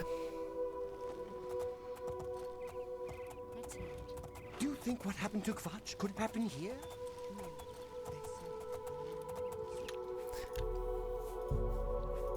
So the original plan was to read on the journey. So we'll catch up on that right now. Advances in lockpicking. I'm not a writer, I am a thief. I am a good thief. I am not such a good writer. Anyway, I want to write about picking locks. I read a book about designing locks once. It was good. It gave me lots of ideas. Some guys make locks with angled keyholes. Always carry a bent lockpick. They will work good in these locks. I do, and I open lots of locks. Sometimes I carry copper lockpicks. Copper bends easy. That way I can bend it right there. Copper lockpicks break easy too. Be careful. Sometimes the locks have weird springs. They all spring differently, which makes picking it hard. I hold my torch close to the lock. This makes it hot. When it's hot, the springs are all the same. They don't bounce so differently anymore. Be careful not to burn yourself. Some thieves can't read. If you can't read, get someone to read this book for you. It will make more sense then.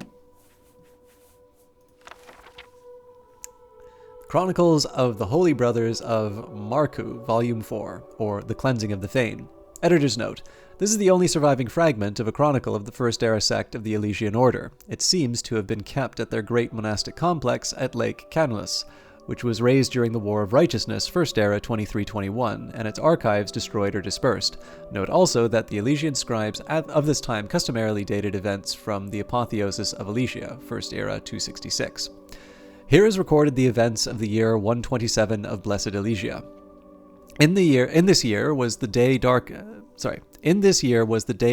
over all lands, and the sun was as it were master, but 3 days old, and the stars about him at midday. This was on the 5th of first seed. All who saw it were dismayed, and said that a great event should come hereafter. So it did. For that same year issued forth a great concourse of devils from the ancient elvish temple Malada. Such had not been seen since the days of King Harza. These devils greatly afflicted the land, such that no man could plow or reap or seed, and the people appealed to the brothers of Marku for succor. And then Abbot Cosmas gathered all the brothers and led them to Malada, also known as the High Fane in the Elvish tongue, and came against it with holy fire, and the foul demons were destroyed, and many devilish records and books found therein were burned, and the land had peace for many years. That was very difficult to read and didn't really tell us a whole lot, but I do want to know where the map marker went.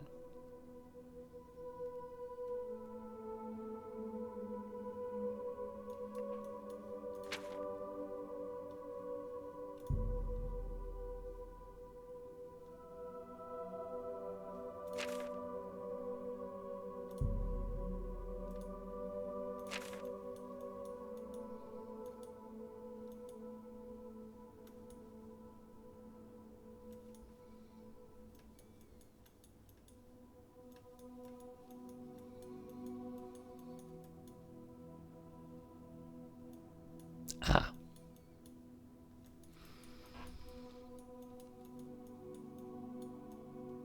Boethia's Shrine's going to be a little bit of a chat. Well, you know what?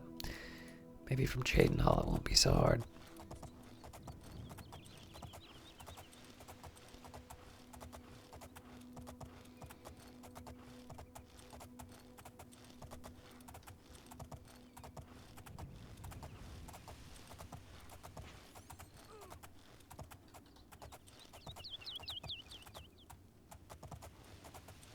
I don't know what that sound was. Didn't sound good.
You again.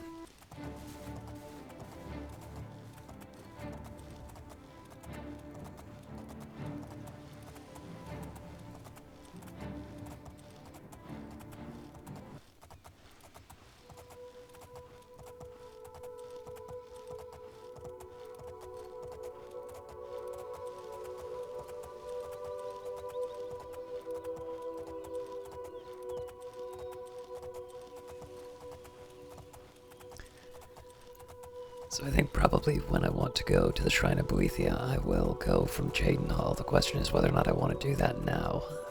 I think what I'll do is stop by. I do want to drop off things at the Imperial City first, just so that I can.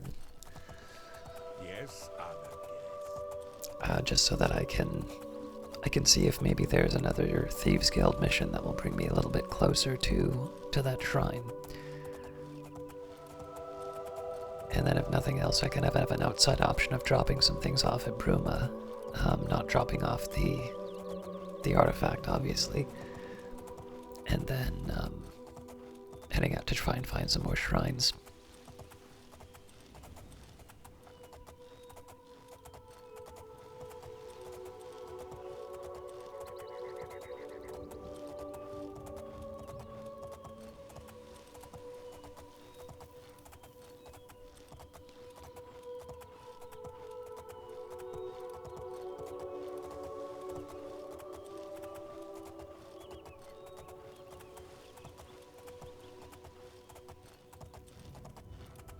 The real ideal here, of course, is that we get back to the Imperial City before midnight.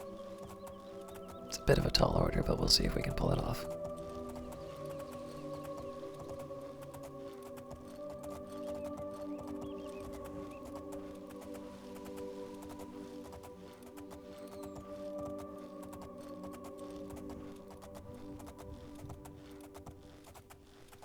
This is one of the reasons why I'm not stopping to fight things. It'd be nice to clear the roads, but I am on a schedule.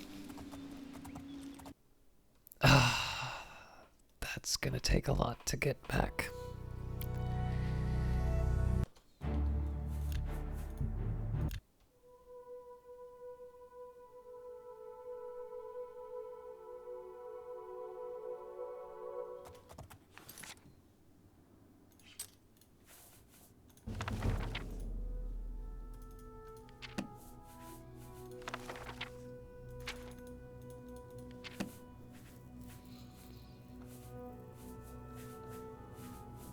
Well, let's read Dwemer History and Culture.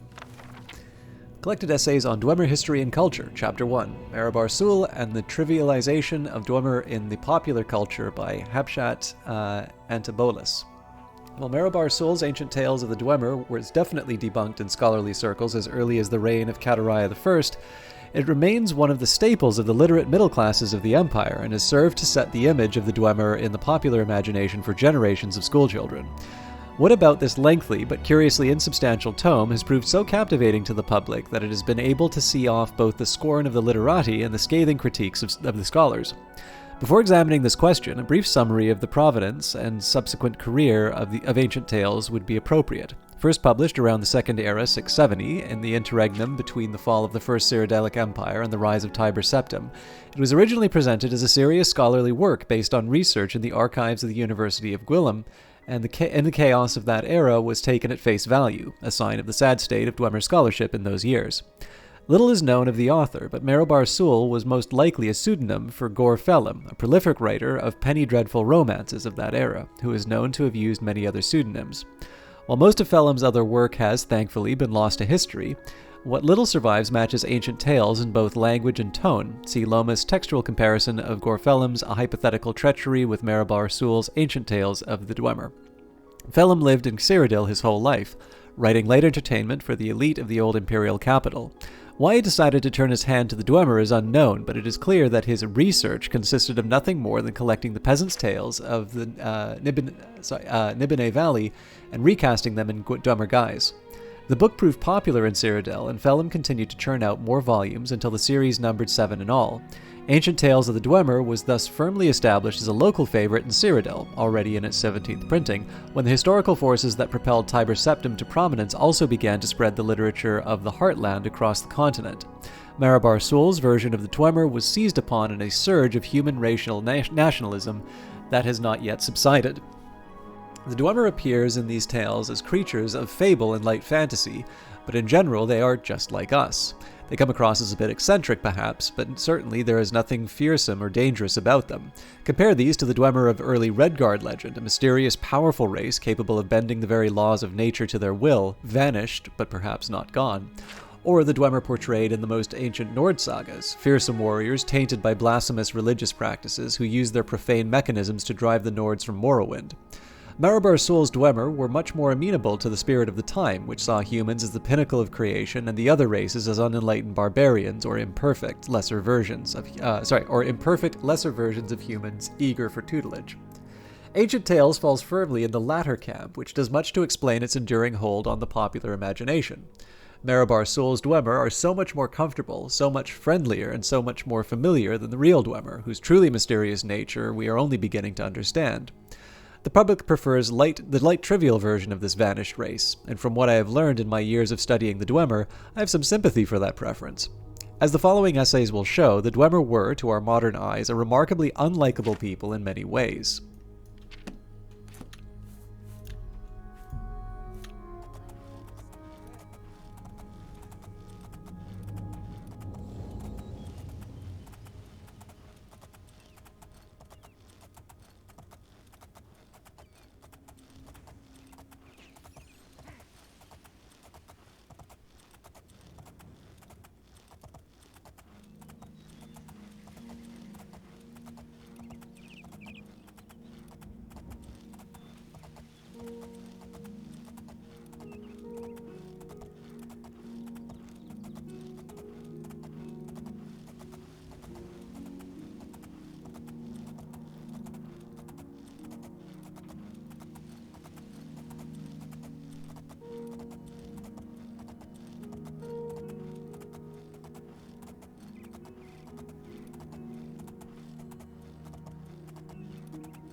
think you all need to listen to aircraft in the background. Sorry, I have a window open because it's hot.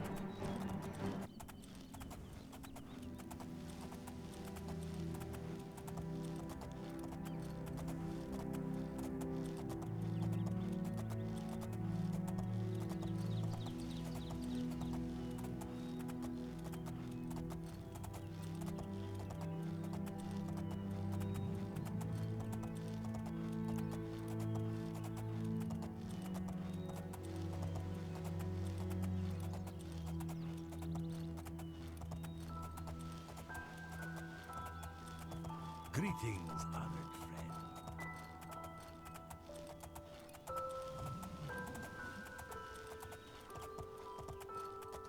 So as a precaution.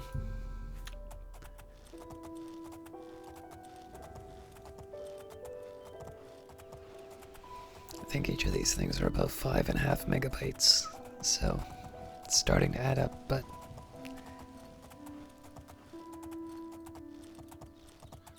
good news is once I'm done, I'll just clear it all out.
Alright, that seems to be happening at the same spot. That actually has me a bit worried.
I might have to call it when I get to Jaden Hall just because this is not working for me right now and it is very late at night.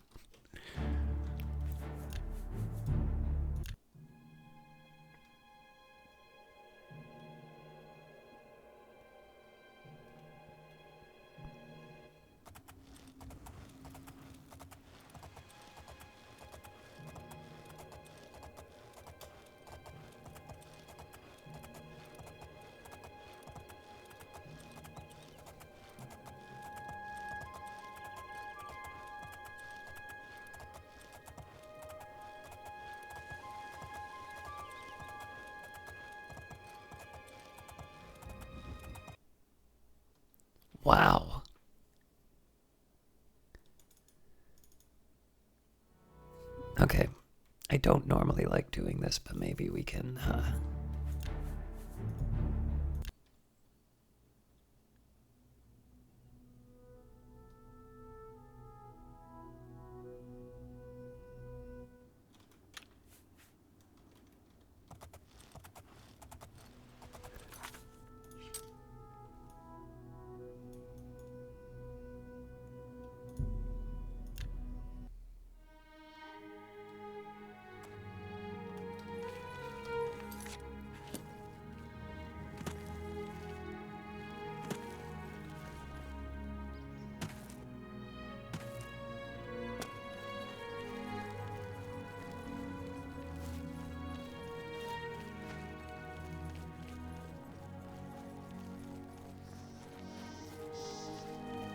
What's done is done.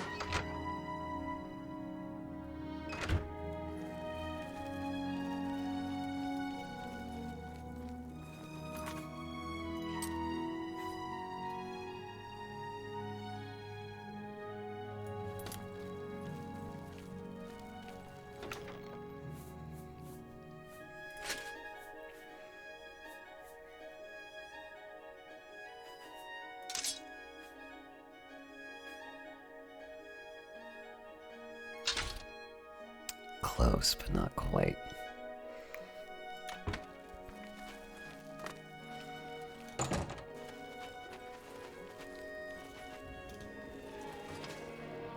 What's done is done.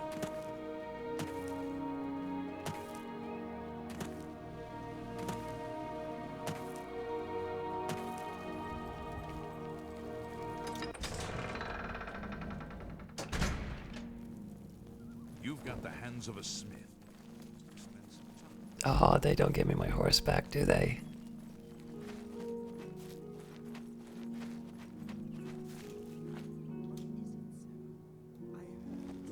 Cool.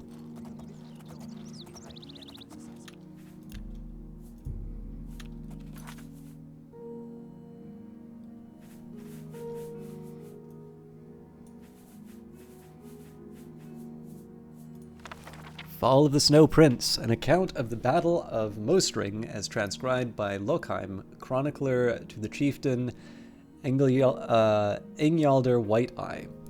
From whence he came we did not know, but into the battle he rode on a brilliant steed of pallid white. Elf we called him, for elf he was, yet unlike any other of his kind we had ever seen before that day. His spear and armor bore the radiant and terrible glow of unknown magicka, and so adorned with this unknown rider seemed more weight than warrior.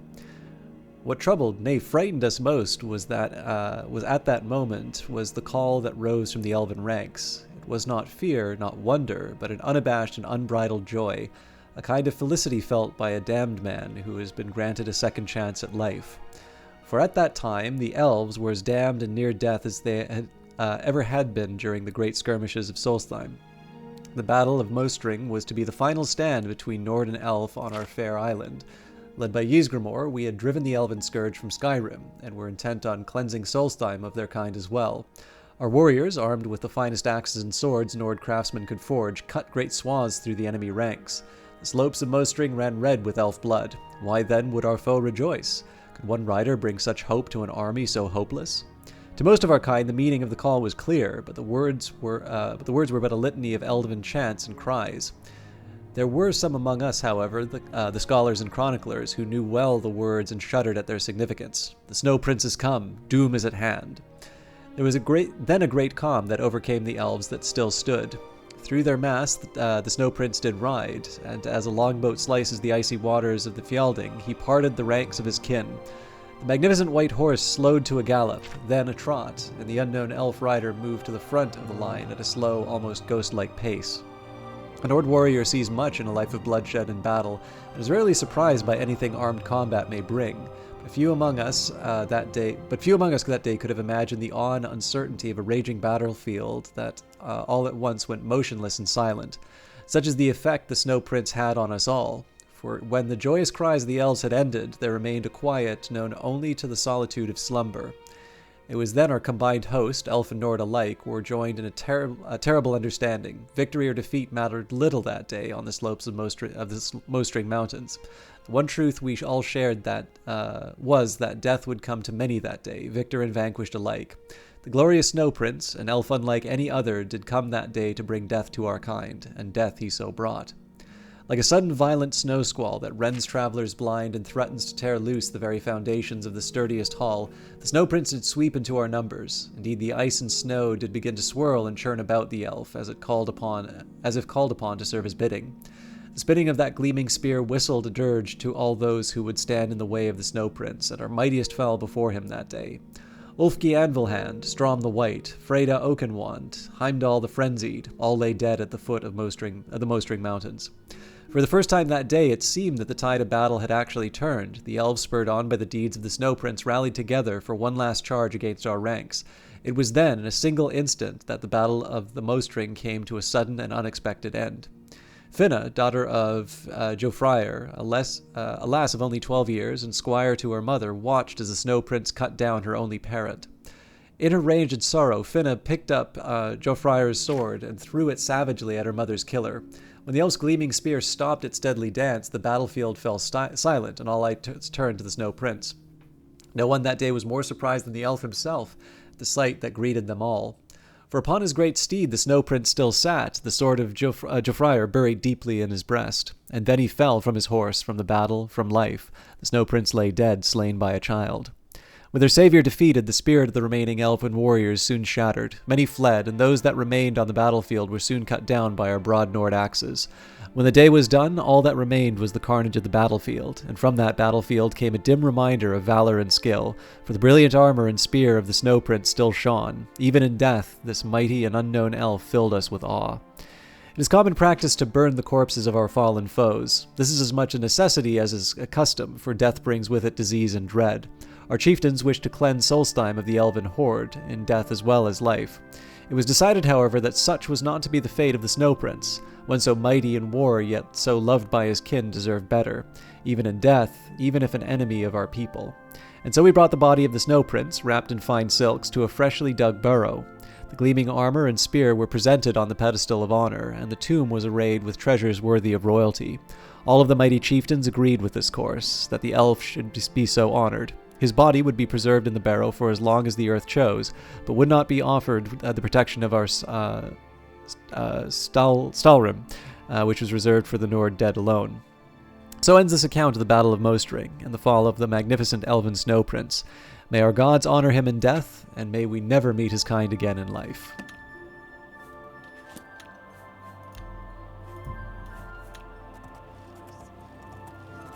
It is a privilege.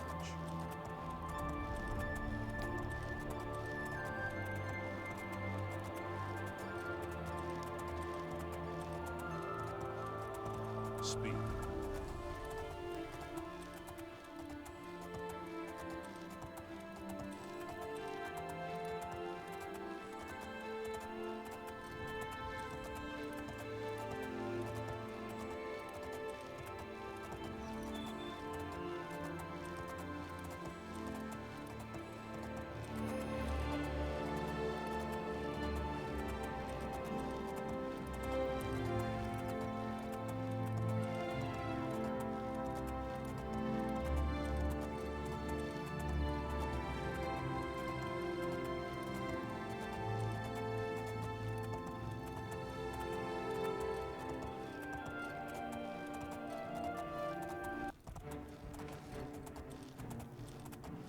Too slow. Once the battle music's gone, we're gonna save again.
I'm pleasantly surprised we haven't had a problem yet.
It's really peaceful to have the sound of the rain as you're traveling.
Good evening.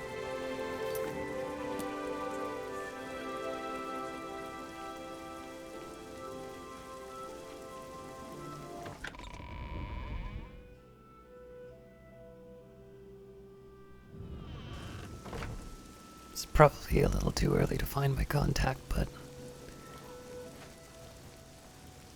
we'll take a look.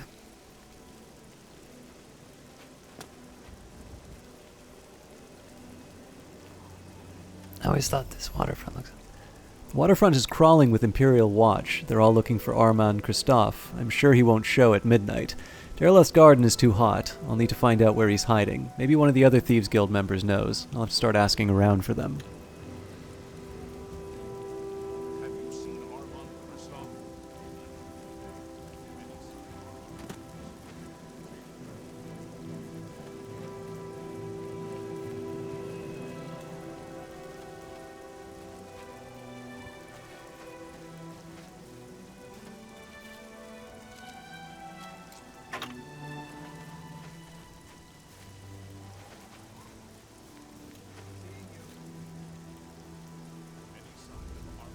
I'm only asking for enough to feed me kids. Oh, that's not gonna help. Blessings of Akatosh.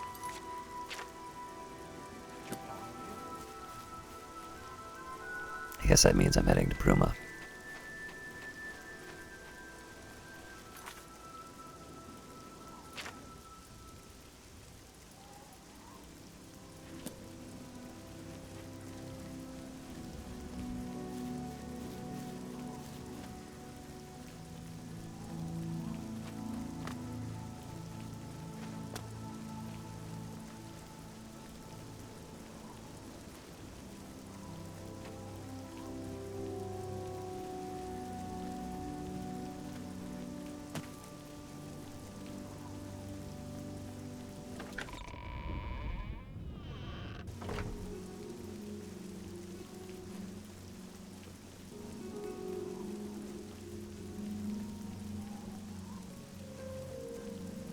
Isn't Tertius a dreamboat? I'm Romana Valeria. I'm such a lucky girl. Who? Hear any rumors? Captain Lex blames the Grey Fox for stealing the tax collection. He wants a bounty put on the Grey Fox, but the Legion commander has refused. What can you tell me of the Imperial City? The watch is so completely on my ass. So I got to lay low for a while. I got some dosh stashed, so I'm fine for now. But why?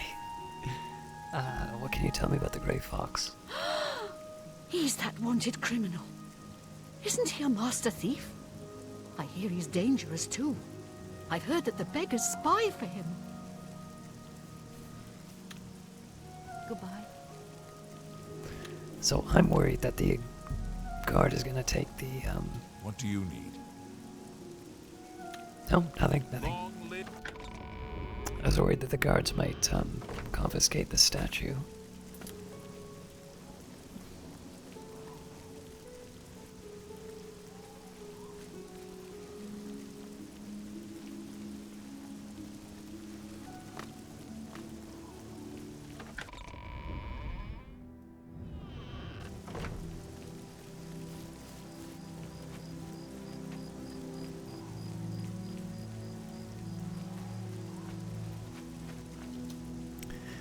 Alright, so I know there was a lot of traveling today, and I'm on my way to Bruma, but I think I'm just going to have to call it here. Because again, it's very early in the morning. But let me end with one more book.